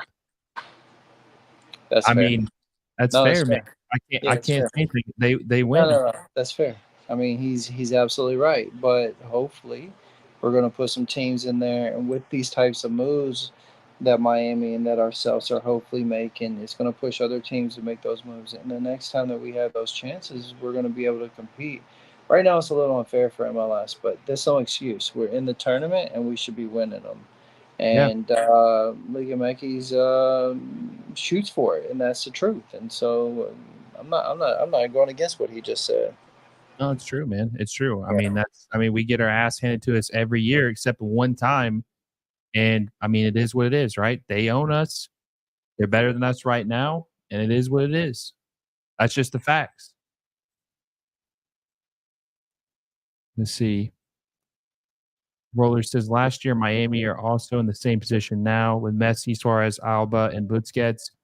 If they don't at least make it to the conference finals, it's also a bad look. Are you saying Miami? Or are you saying LAFC? Because honestly, I think. Oh, I didn't see. Sorry, Nick. I didn't see you got kicked, bro. So, But yeah, I think if Miami or LAFC doesn't make it, it's bad luck for both clubs if they don't make it to bad the luck. conference Bad. finals. It's real bad for either one of us. No question. If this happens, it should be a Miami LAFC final. Let's It should don't be get it twisted. unless Barcelona there's a against crazy France. injury. Barcelona against France. Let's go. Hey, that's what MLS would want, right? I mean, that's what they want. They want that big ticket game that's going to get everybody tuning in. They want LAFC and And Inter then I'll Miami. charge everybody $3,000-$4,000 to get a seat. Let's see. I don't know if this is pronounced Chai or Chewy, but he says Neymar is always in the States too. Yeah, but here's the thing. Neymar is like, I think Neymar is a better player all time than Griezmann, but they're like in the same level of like fandom or like popularity, and they're not too far off in quality. But Neymar chose the money over the United States, Facts. and I mean he got injured, so he's I seriously doubt we will ever see Neymar in MLS. I wouldn't be surprised if we see like a Paul Pogba come. Yeah, I But he mentioned wants that earlier. he wants to be in Miami because you Oh know yeah, he has a place in Miami and all that stuff. So like when he's in America, he's in Miami like all the time. And so 100%. I wouldn't be surprised if he ends up in Miami. See, Roller says, I'm saying Miami and LAFC are both in bad positions if neither of them don't perform to Yes, their I expectations. agree with him. He's 100%. right. 100%. Right. Yep. 100%. He said he followed up and said Miami versus LAFC MLS Cup final is a 100% sold out stadium. They might even use a bigger home stadium for how big it would be. They'll 100%. probably maybe at the Rose Bowl or somewhere in Depending on where it is. Yeah, depending on where it is. Like you're gonna go to some big. They're gonna try to make it guaranteed. They would try to make it the most seats. So right now, I believe LAFC holds it right with at the Rose Bowl for the sellout Yes. for the Carson game. Yeah. For sure, they're trying to outseat that. So there's no question about that. Yeah, it would either be at Hard Rock Stadium in Miami or it would be at the Rose Bowl. Or I don't know, is SoFi bigger than the Rose Bowl? Yeah, SoFi holds more, but see, I don't think they like it as a venue for some reason. I'm not really sure on all that. Plus, I don't. If I'm not mistaken, it's turf, so they're gonna Yeah. want to play it on grass. I think they can change though. I think SoFi's got that interchangeable grass I think feel. you're right. I think you're right. I think I heard that they have a floor that comes down and moves Yeah, around and shit like that, which is pretty cool. But it is cool. that's wild.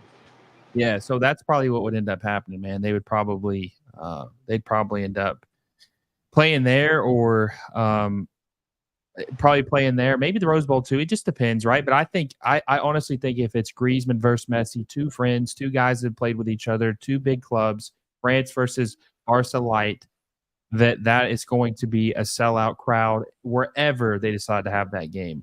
Yeah. Let's see. Sure. Pedro Bello says Leagues Cup is better than CONCACAF Champions Cup. Man, I disagree. I disagree, honestly. I think a CONCACAF Champions Cup is the most prestigious trophy you can win, obviously, in this region. If MLS teams won it more often, I know you'd probably feel differently about it. And this tournament really doesn't really tell us much, to be honest with you. I mean, It's going to though. It's going to grab some more. It's going to grow to be better. It's going to grow to be a very good tournament.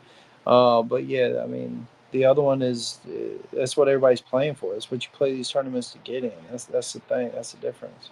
100%, yeah, because the top three finishers qualify for the champions. And now instead of every year, it's every 4 years, correct, or something like that. Oh, Denny. Oh, who's that finish? Is that Kike? It's offside. It's offside. Am I ahead of you? How is that offside? Is it offside? I thought the ref was offside. No. Oh, is he hurt? Okay, I gotta get off here. All right, see you, brother. Appreciate you. Thanks for having me on here, man. No, I appreciate you. Make sure y'all like and subscribe this man's stuff. He works his butt off every time to put you guys out great content. Make sure you come and follow me on Twitter, Voices of Black and Gold, and then come and hit us up at Voices of the Black and Gold, man. I appreciate it, Nick. I appreciate you having me, Will. You're the man. I appreciate it, dude. Hopefully, this ain't too serious for your boy. No, it's a goal. Is he hurt though? He looked like he was hurt though. Yeah. He just came back from a little knock too, so now he's probably going to walk out. That ain't good. 3-0 though. LAFC Black and Gold. Let's go. All right, Will. Appreciate it, brother. Later. See ya. Wow, that a lot of interesting stuff there with Nick. I don't know if you guys heard that. Some of the new people in. He feels that it's an 85% chance that Antoine Griezmann will be an LAFC player. I tend to agree with him. I think it is very likely that Antoine Griezmann will be an LAFC player this summer, and it will be a huge signing for MLS. It's the type of signing that the league needs to make more of. Roller says, "Do you see Cincinnati or Columbus making it to the MLS Cup this year rather than Miami?" It really just depends on injuries. I mean, Cincinnati, they have a really good team, obviously, and Lucho Acosta is even MVP of the league. Is still uh, one of the most underrated players in the league, in my opinion. Even though he's the MVP of the league, and they were rumored to be in the contention to sign Weston McKennie. So they look like they're trying to be major players and get another big signing to add to their already good team. Kevin Kelsey, Matt Miazga, which he recently got hurt, obviously, but when he gets back, and then obviously they have Miles Robinson, they got DeAndre Yedlin. I mean, their team is stacked. They have a really good team, and if they can add to it, they might have a chance. Who knows? Columbus Crew's obviously a well-coached team by Wilfred Nancy. They've got some pieces too. But let's be honest, if they're healthy, Danny Wong almost scores again. I'm telling you guys, this is getting ugly. But if Inter Miami doesn't get hurt, then yes, they should definitely. I don't really see anybody dethroning them. If Messi's good, Suarez is good, I don't think they're gonna have any trouble. They should definitely be the favorite to make it to MLS Cup this year. Roller followed up and said, "Thank God they put that in because that was a 3-1 attack. They would have no excuse." Yep, I agree. Roblox says, "Give LAFC T-Grace and they shit the bed." Yeah, maybe, man. Maybe. I mean, it'll be interesting to see what happens when they face another team. But I mean, what is Tijuana right now in the standings? Where are they currently at? I mean, obviously the season just started, but let's see where they're at in the standings. So Tijuana is currently in 8th place in Liga MX right now. In the first half of the season, they're in 8th place. They're actually ahead of Club America. So they're only 3 points out of first place. It's like they're not a bad team. It's like they're playing, Laguna or something, Santos Laguna or Juarez. So I'm not too worried. I mean, I think this is a very good performance by LAFC, but also too, you have to think about their manager and how much that impacted the game by having their manager get a red card in the first half by headbutting the referee.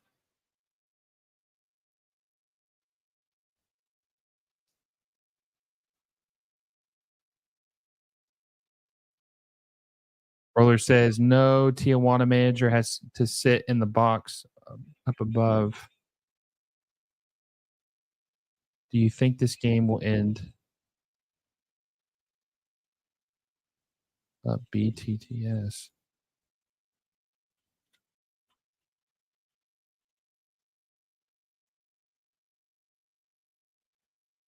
I'm not sure, honestly. Why does one of Tijuana's players have? Yeah, I don't know, man. It's always weird. Liga MX teams have some really messed up numbers. They got 3 digits, which is crazy. I know a lot of the reserve players got 3 digits too, which always was wild to me, honestly. Predictable win for LAFC against Tijuana. Tijuana is not that bad. It's not that bad. They just need a striker to score goals. Who, Tijuana?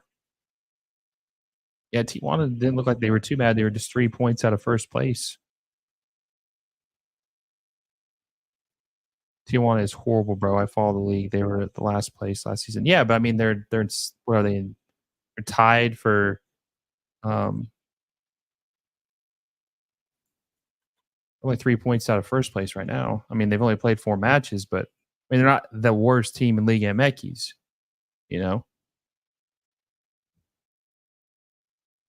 And Meki Skill says Pedro Belo, this tournament is made for MLS because they feel bad for not winning any international championships. Yeah, maybe so. But honestly, it has nothing to do with that. It's just about the money. It's all about the money. Always has been, always will be. It's a cash cow for both leagues, especially Liga MX, man. Liga MX is making crazy money off this tournament because of all their fans in America get a chance to watch their teams. So DJ Roblox roller player with a jersey with 3 numbers means that it's an academy player. Yeah, that's what I thought. I thought the youth players, the academy players have the 3 digits. I wasn't mistaken. I need Tijuana to score. Well, hey man, hope maybe they will. Maybe you'll meet your parlay. Roller, hey, your prediction was right. LAFC are already on 3, maybe a 4th goal. Yeah, but I said Tijuana would score. I mean, maybe they still might. I mean, LAC is a really good team, you know? And that's the thing with the Liga MX and MLS debate is the Liga MX top teams and the MLS top teams are pretty close. Like, I don't think there's that big of a difference anymore. Like, if LAFC was in Liga MX, right? Just curious what you guys think about this. If LAFC was in Liga MX, where would they finish on the table? Like, they'd probably be a top 4, top 5 team in the league, maybe top 3 if they get Griezmann. I mean, would anybody debate that? Would anybody disagree with them finishing that high? I mean, I think they would. D-Life HD said Pumas lost to a 10-man Austin team. Crazy game.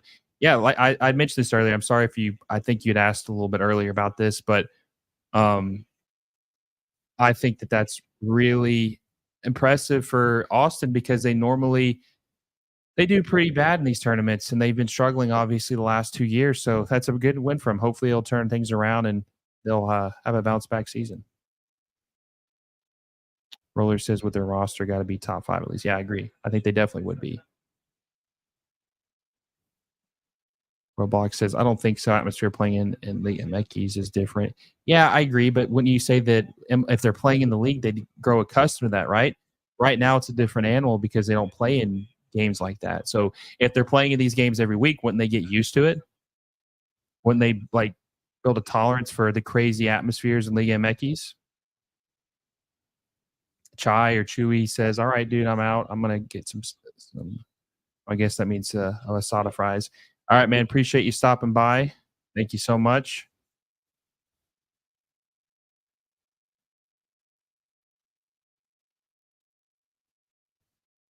Also, guys, if you haven't already, please like this video. Subscribe to the channel. Last I checked, we're 104 subscribers away from 4,000. I'm trying to hit that by the end of July. 4,000 subscribers would be a huge, huge deal for me. It's just checking off another box on the personal list for the YouTube account. Also, I'm doing a jersey giveaway with World Soccer Shop. All the details to enter that contest are on my Twitter account. So make sure you check that out. Enter to win a free Inter Miami home kit. And I will be announcing a winner for that on August 1st. Roblox says Liga MX mid-table should take this tournament seriously because they could qualify for Champions Cup. Since the 2 teams are already classified. Top teams, I think is what you meant. Yeah, no, I agree. See, that's the thing. That's like the saving grace of this tournament, right?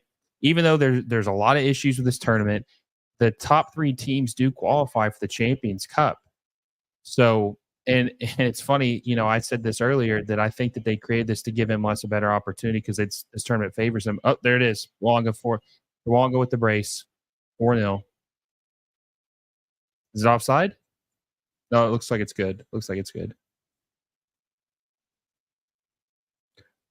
But yeah, this obviously favors MLS sides and gives them a chance to have 10 teams like they did last year. They had 10 teams in Liga or in the CONCACAF Champions Cup in 2023 or 2024. Sorry, they had 10 teams. Roller says, okay, but if LAFC can be a top 5 in Liga MX, where does that put Columbus? Because they shit on LAFC a few matches ago. I mean, look, man, Columbus did really good. I mean, they obviously didn't do well in the Pachuca match in the CONCACAF Champions final, but they did do really well in leading up to that. They beat Tigres on the road. They beat Monterrey on the road. They had a very tough road and path to getting to the CONCACAF Champions Cup final. So I think they did really good with all things considered. I think they would do really well. I think they would be in that top 5 discussion, Columbus would.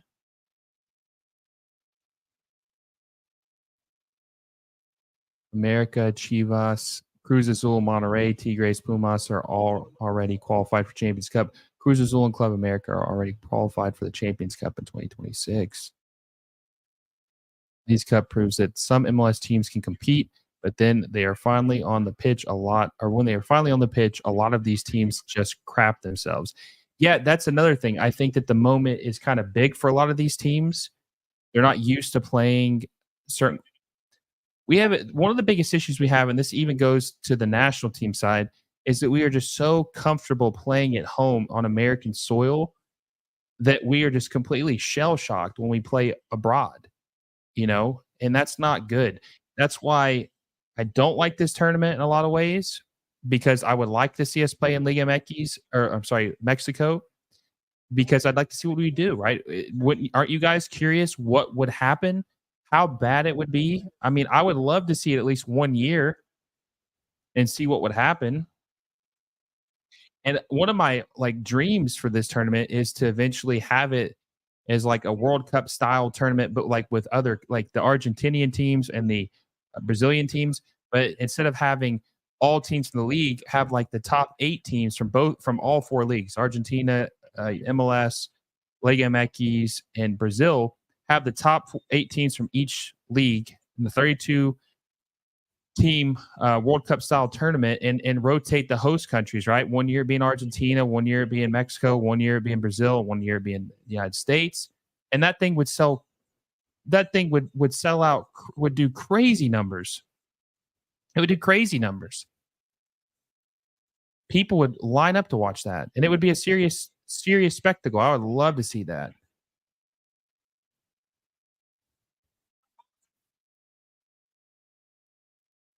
I don't know, man. Even mid tables playing at home are hella strong or top teams struggle with them. Yeah, maybe. I mean, we don't really know. We're speculating, but I think they would do all right. Life HD says, I don't see why they couldn't hold this tournament every now and then in Mexico. Well, their argument is money. They don't think that as many fans would show up to it in Mexico as there would in the US. Because in the US there's a lot of Liga MX fans and there's some MLS fans. But in Mexico, there's only Liga MX fans. So I understand why they don't do it. But I mean, I think if you want to try to win over some Liga MX fans, the way to do it is playing there. That's the way to do it. Roller said, could you imagine if half the games were actually in Mexico? We might even have a Liga MX only final, unlike last year where the final was both MLS teams. Yeah, I mean, I think, and the sad part is that there's 11 more MLS teams, so they have an advantage there as well. So yeah, I think honestly it probably would be a there's a good chance it would be a Liga MX only final if they did have that tournament like that or in Mexico. Roblox says probably Pachuca and Toluca would reach the final for their altitude. Yeah, yeah. I mean, they made the excuse or said that there was the food poisoning against Pachuca, and they said that the altitude obviously was an issue for Columbus when they lost. Um, it's. I mean, that's definitely an issue.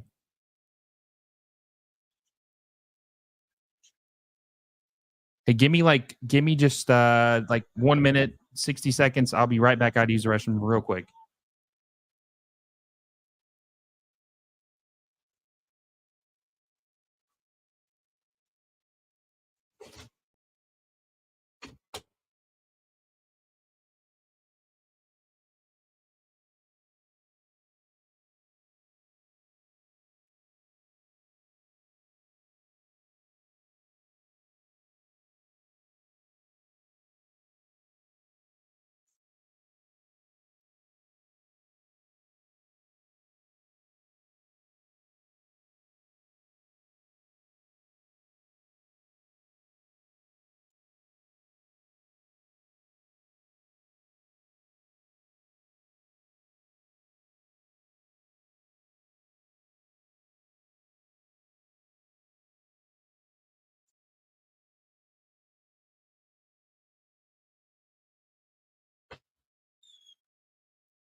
All right, I'm back.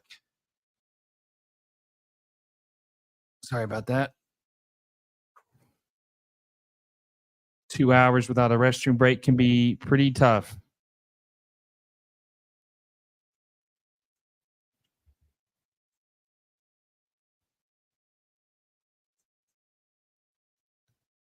Robox says, well, if there's a Leagues Cup for MLS and Liga MX, why not a USL versus Liga MX second division? I mean, I don't think they really have any interest in doing that. I mean, MLS isn't trying to help USL out at all. I mean, they clearly want the league to struggle.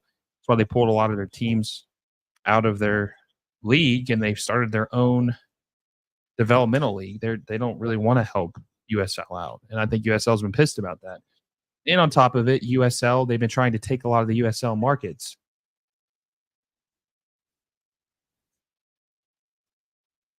So I don't think they want to help them out. What do you think about Miami's new center back signing, who might even be available tomorrow in the starting 11? How will it change Miami's playing? I'm not really familiar with him too much. I know he played at River Plate. His name is David Martinez. Heard good things about him. My friend Danny Solana, he seems to like the signing pretty well. I look at him to be somewhat of a similar signing as Fryer. So I think that he will be. I mean, they need all the help they can get at center back. Need all the help they can get at center back.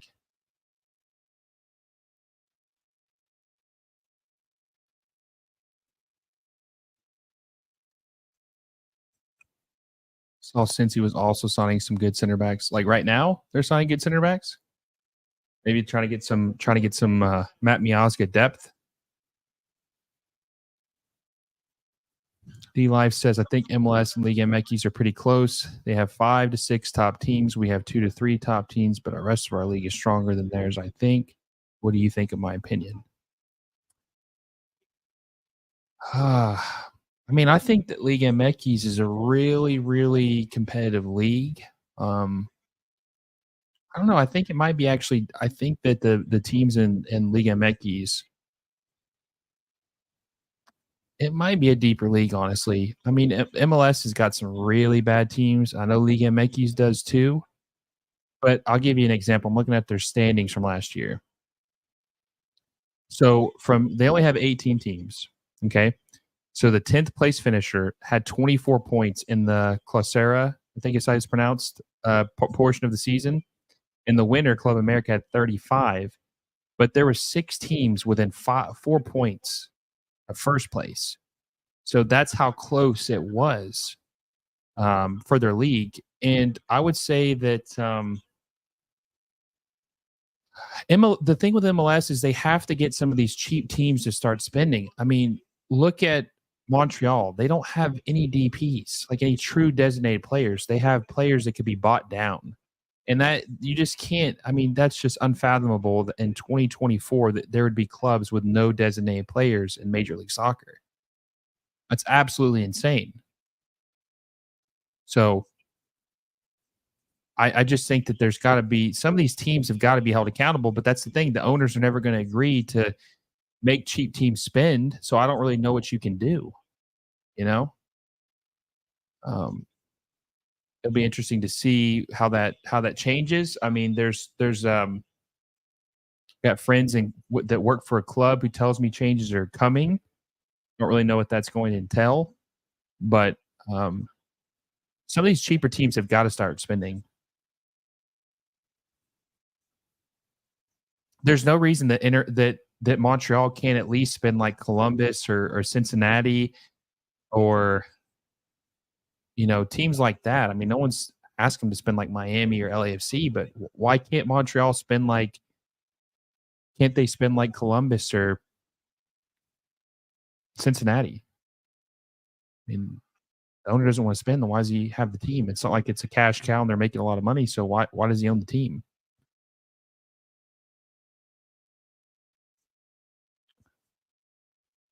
Columbus should start looking for defenders in the summer window. They could definitely use an improvement. Yep. Yeah. I mean, there's a lot of teams that could be improved. A lot of teams that need to make some additions this summer, honestly. Yeah, I look for things to really ramp up. in the next couple weeks. A lot of things are going to change. A lot of acquisitions are going to be announced. The rest of the league could have lost against those Liga MX tables playing Mexico too. Not that close. Roller says it's not even saying the small clubs don't have money. Something tells me they have money. They are just being restricted by owners. Yeah, I mean, there's too many cheap owners. I mean, they just don't want to spend any money. Like Colorado finally spent money, but they're not really spending that much. I mean, when Jordy Mihalovic is a DP, I mean, that's kind of crazy, right? I mean, I don't think he's. When you look at DP spots, they're sacred.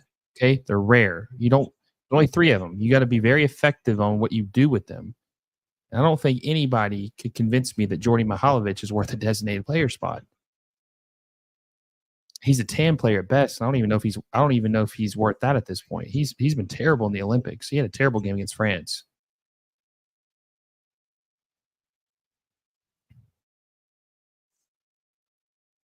We've talked about this on Twitter, but I think you keep expanding to 40 and split the spenders and non-spenders into MLS 1 and MLS 2.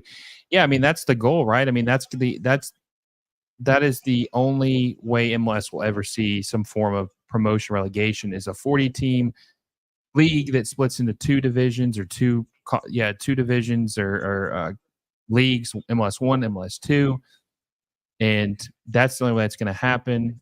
And I think that's realistic, honestly. I think that could happen. I don't know when, maybe in the next 10, 15 years. I mean, they're at 30 right now with San Diego. I mean, I don't even think you need 40. I think you could do it with 36. I mean, Liga MX and the Bundesliga have 18 teams. I think the Portuguese league has 18 teams. I think you could do 18 teams and do that. So realistically, they only really need to get to 36 clubs, and they could do it, I think.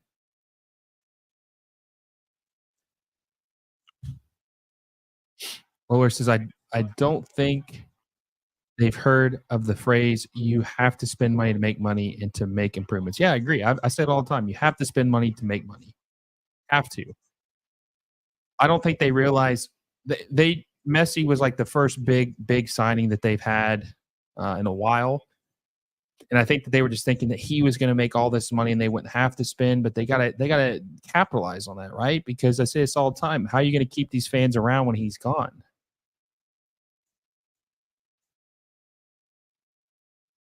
How are you going to keep these fans to stick around with the league when Messi's gone? You got to spend money. Griezmann's a good start. Like, I think a lot of fans are going to be interested to see what he can do in MLS and tune into him. I talked to a buddy today in Nashville, and I asked him, I said, hey, is Griezmann the type of player that's going to make you want to go to a Nashville SC game when he comes to town? And he said, absolutely. Absolutely. I mean, he's a World Cup winner. He's a great player. He's marketable. He's someone you would want to say you got to see and watch. So I think that's a great signing for the league and a great signing for LAFC.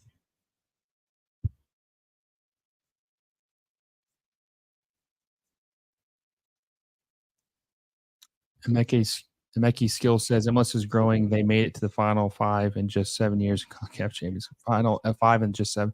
Yeah. Yeah, I mean, look, man, I think even Liga MX fans would agree the league has grown like crazy.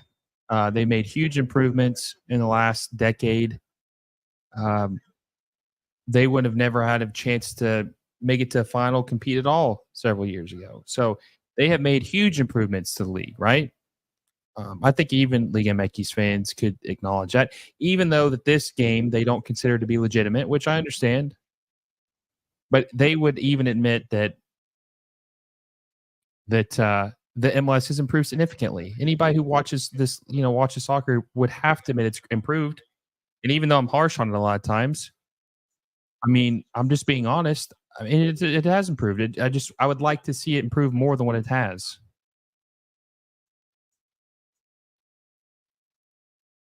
In all honesty.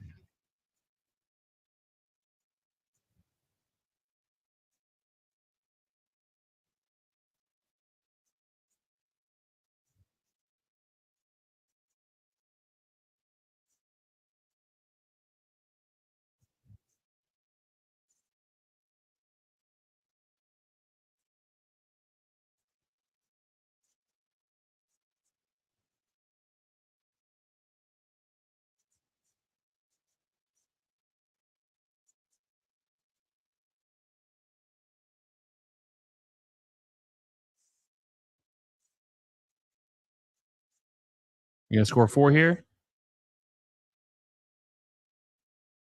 Ooh.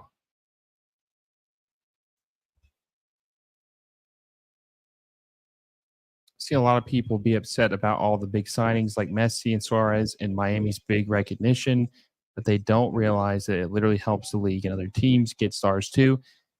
No, I agree. I mean, it does. A rising tide lifts all boats. I mean, it is good for the league, but they need to have other teams do something, you know? Like they don't just need to rely on Messi. They need to have teams try to, try to compete with that. Like I said earlier, Kevin De Bruyne, right? Kevin De Bruyne shouldn't be going to Saudi Arabia. An MLS team should have been able to sign him, made a competitive offer that he would have came here. I mean, there were uh, some serious offers with San Diego FC. I think they were really in on him, weren't able to make it work. He looks like he's going to Saudi Arabia. Interesting to see who they sign. They obviously have signed Chucky Lozano, and they signed a defender yesterday from the championship, Smith or something like that. Patrick, it seems like he's a pretty decent defender. He's definitely would be for MLS. And it'd be interesting to see who they sign as their other DPs. Hopefully to God they don't sign Sergio Ramos as a DP. That would be an absolute nightmare. I don't know what the hell they'd be thinking if that happened. You don't sign a 38-year-old defender as a center back or as a DP, especially they were reporting like 8 to 10 million. Like, what the hell? Who the hell's giving him $8 to $10 million?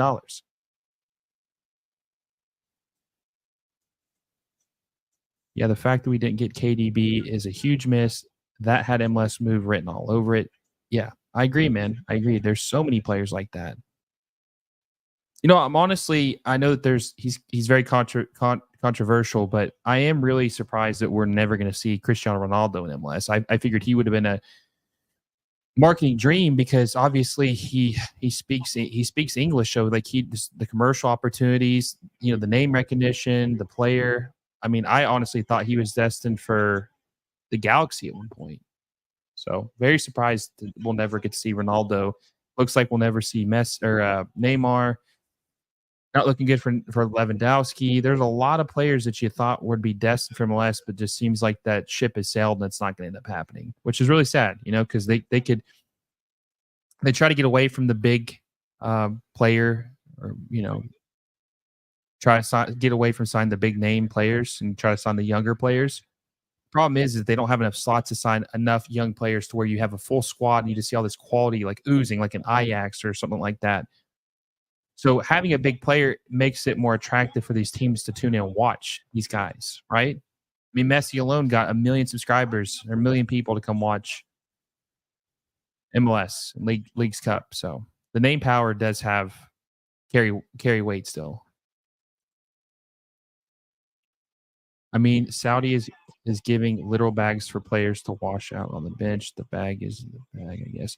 Yeah, no, I agree. I mean, you just can't compete with the money, man. I mean, they're offering an insane amount of money Messi turned down more money to come here because of the quality of life. We can't offer more money, but we can offer a better opportunity.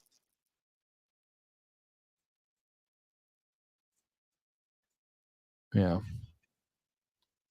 Wish the league would also focus on its overall defense across teams. I get the attempt to make it entertaining, to have a high scoring games, but for the people who want the quality to go up, it can be annoying. I agree, 100%. I don't want goals to come because the defenses are shit. I want the goals to come because the quality of play was good and it resulted in a goal. That's why I said earlier, I think I tweeted this yesterday, but I'd like to see them target more Eredivisie, Belgian Pro League, Championship, Brazilian League, Argentinian League defenders. And they can afford them. People, I can't remember who it was, but someone was trying to say, oh, they can't afford them. And I said, I mean, they definitely can afford them. They're paying. Aaron Long is making $1.2 million a year. Okay. Aaron Long, he's not good. Don't tell me they can't afford some good defenders from those leagues. They 100% can. That's what they need to do. They need to be targeting defenders from those leagues to help improve the quality. But I don't think they do, actually. I don't think they want to.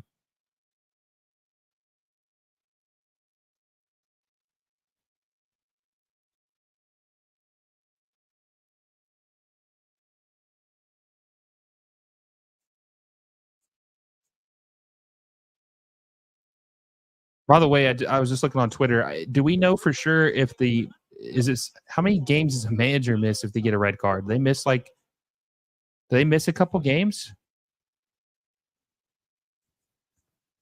Do you think the Saudi system is sustainable? They have like a couple hundred people at some games. It's crazy. Their infrastructure isn't great either. Yeah, I mean, Saudi money is infinite. So yeah, I think that I think that they're going to keep it going for a while at least. I mean, the Chinese Super League didn't really work out. So I don't know. I mean, the Chinese Super League didn't fold, but like they reverted back to like just trying to build the youths. They developed the youth players. They stopped signing like the big name players. So I don't know. It'd be interesting to see. I think they're gonna have to sign more than just like 5 or 6 guys to actually make a difference. But I don't think people really care. It's like an exhibition game. It's like that live golf really hasn't picked up, even though the money was crazy. So I don't know. I'm not sure. Ricky Puig is honestly a great example that coming to MLS, especially at a young age in your career, is a good idea. He started in La Masia and wasn't really appreciated in the Barcelona's first team. Yeah, that's a great it was a great signing and opportunity, and they were able to get him on a free. And I think when Ricky Puig is playing at his best, he's arguably the best player in the league. You know, I mean, he just pulls the strings on everything. He's creating chances. He's probably the best passer in the league, right? Quality player that you'd want in your league. You want more of him, right?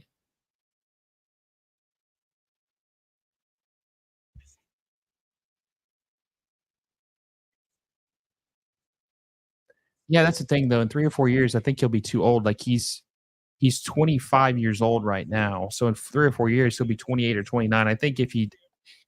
I don't think he's going anywhere, honestly. I think he's gonna end up retiring a Galaxy. He'll end up being a Galaxy legend. I don't think he's going anywhere. If he was gonna go back, he would have went back already and not signed a new deal with the Galaxy. I think the Galaxy are content with him. I think he's content with the Galaxy, and I think he's gonna stay with the Galaxy for the long haul, honestly.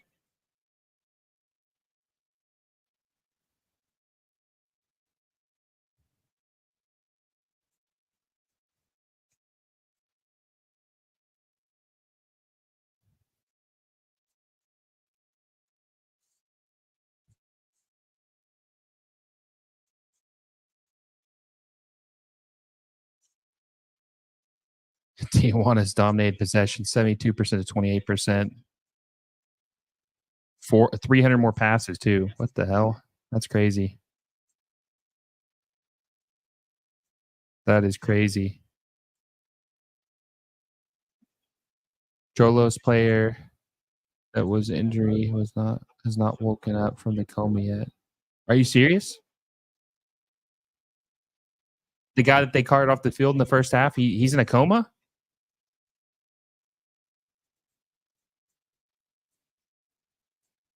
Damn, hope he's all right, man. If that's true, that's crazy. I didn't even see what happened when he got hurt. Not a bad way to retire, though, if he does end up at a Galaxy. Wait, is that like for real? Yeah, I don't know. I didn't see anything on Twitter about it, but and Meki Skill says, what do you prefer? Spend a lot of money to make a good team or develop young players to the first team? What do I prefer? Well, so here's the thing. I think that you have to spend money on these players because I mean, what are they learning from? Like, you know, you develop in the youth system, but they're not seeing other players that are really good. Like, they need some people to be under their wing and like learn how to play at a high level. So I honestly think having quality players is more important than developing young players first. I say you spend money on the players, then you develop the players, and they can learn under these great players. They have to learn under. I mean, they're just not going to be good because you have a good academy and they're not learn. They have to see quality to mimic it and learn grow from that. Jay and the man says Puig might want to get eligibility first before going back. We'll see what plans. Are you saying like play for the national team, the U.S. men's national team?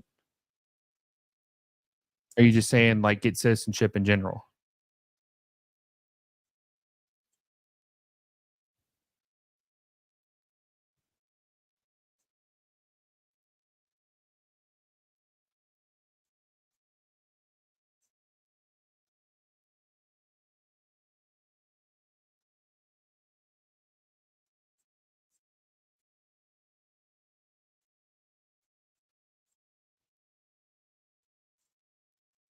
is Blanca getting attention from Europe, or is he planning to stay in MLS for longer? Well, there was rumors this past winter that he wanted to go back to France because I think his wife was wanting to go back, but I think he made it work out and he signed an extension.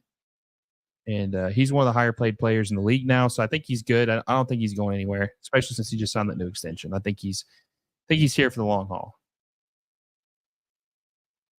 Who is this MLS Now guy on Twitter? He's just another dude.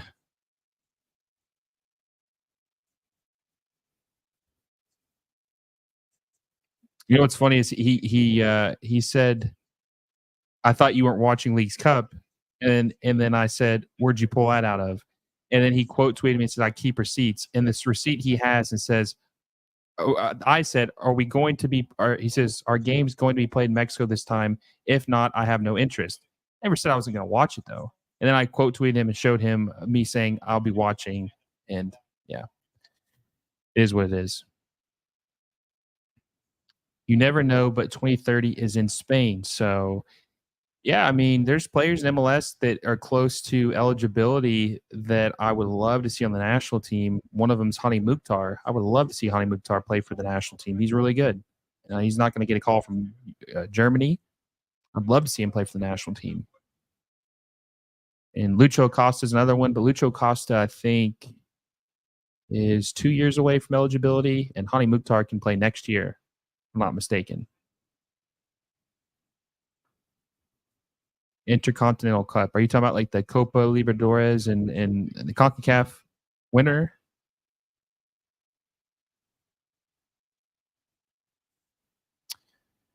You think Lucho Acosta gets citizenship in time for the World Cup? I don't know, honestly. I mean, if he doesn't, then you can rule him out with the national team. But it'd be interesting to see if he does. I want to say that you have to be a citizen for 5 years in order to be in the country for 5 consecutive years in order to get it. And him going to Atlas back in 2019, or maybe it was 2020, reset that. He would have already been eligible to play for the national team if he hadn't went to Atlas. But when he went, he reset his clock. So he be interesting to see if he does. I was a little disappointed when Campana wasn't called to the Ecuador for Copa America because he used to, but he was really needed for Miami during the 7 games. Yeah, I mean, they needed all the help they get. They were depleted. I mean, they couldn't afford to lose too many guys. That's another thing too, is like having that tournament played during the MLS season is crazy. Drives me crazy that they play that game during the tournament during the MLS season. They should have taken a break, but they couldn't take a break because they had to take a break for this. Ooh, Matty Bogusz with a nice strike. Offside. MLS should start working out scheduling during those international windows. Yeah, I agree. But that's the thing with our schedule. It sucks. We can't do that because February to October, I mean, if we take a break for that tournament, we take a break for the Leagues Cup, that means we're only playing soccer for 6 months. Like, we can't be a serious soccer league and only play 6 months of league play. That's just too little. You can't have that much time off. Some players only playing 6 months a year. That's just too little. That's why they need to go to the August to May schedule. I know some people get mad at me, but that's what I believe. You won't have to worry about any international tournaments. And then you can play this tournament in the winter while you're taking your winter break.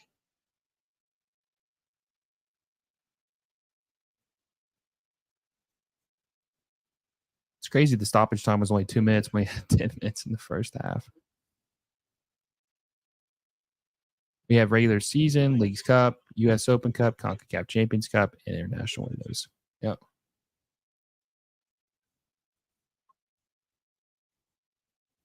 People keep saying MLS is making teams not participate in the U.S. Open Cup, but didn't. They just give the teams the option to participate or not. Or did I hear that wrong? No, I think that they decide what teams that we're going to play, and they decided they were going to put the MLS Next Pro teams in the U.S. Open Cup. All right, guys, I'm going to go for 5 more minutes. I'm going to get off here in 5 minutes. Stream's been almost 2.5 hours. I'm going to go 5 more minutes. So if you have any more questions, Feel free to ask. I'm going to go for till about 1:16 my time.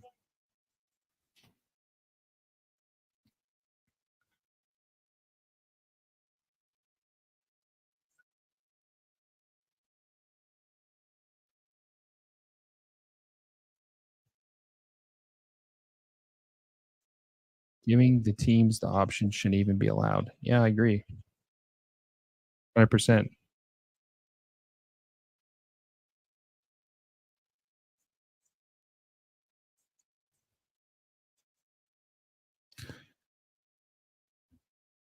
Well, I mean, hey, listen, LAFC won 3-0. This was a good first game for them. Very impressive showing. Um, you could have asked for a better opener for them. I think that they're definitely going to be a team that's going to be difficult to beat, especially if they get Griezmann. It'll be interesting to see how many teams take this tournament serious. A lot of Liga MX teams might just want to get out of this thing early and go back to Mexico, rest for a little bit, prepare for the Liga MX season because they had a pause it after 4 games. So it'll be interesting to see what happens with that. There's no other questions. I think I'm going to go ahead and wrap it up. D Live said, couldn't they just expand the rosters by doing the 2-way contracts like NBA does? Have those players. I don't think they're going to do that. I don't think they're going to try not to spend as much money as possible. So I don't think they're going to do that. But guys, listen, I appreciate you guys tuning in. If you haven't already, make sure you like this down below. Subscribe to the channel. We're less than 105 followers or subscribers away from 4,000. I think we're 103 subscribers away from 4,000. I'm going to be dropping a Antoine Griezmann video tomorrow. So be on the lookout for that. Hit that little bell notification so you never miss a video. And last but not least, I'm doing a jersey giveaway with World Soccer Shop. And all the details on how to enter that contest are on my Twitter account. So make sure you check that out to qualify. And yeah, guys, this was fun. We'll be doing more live streams for Leagues Cup. Appreciate you guys stopping by. Until next time, I'll see you all soon.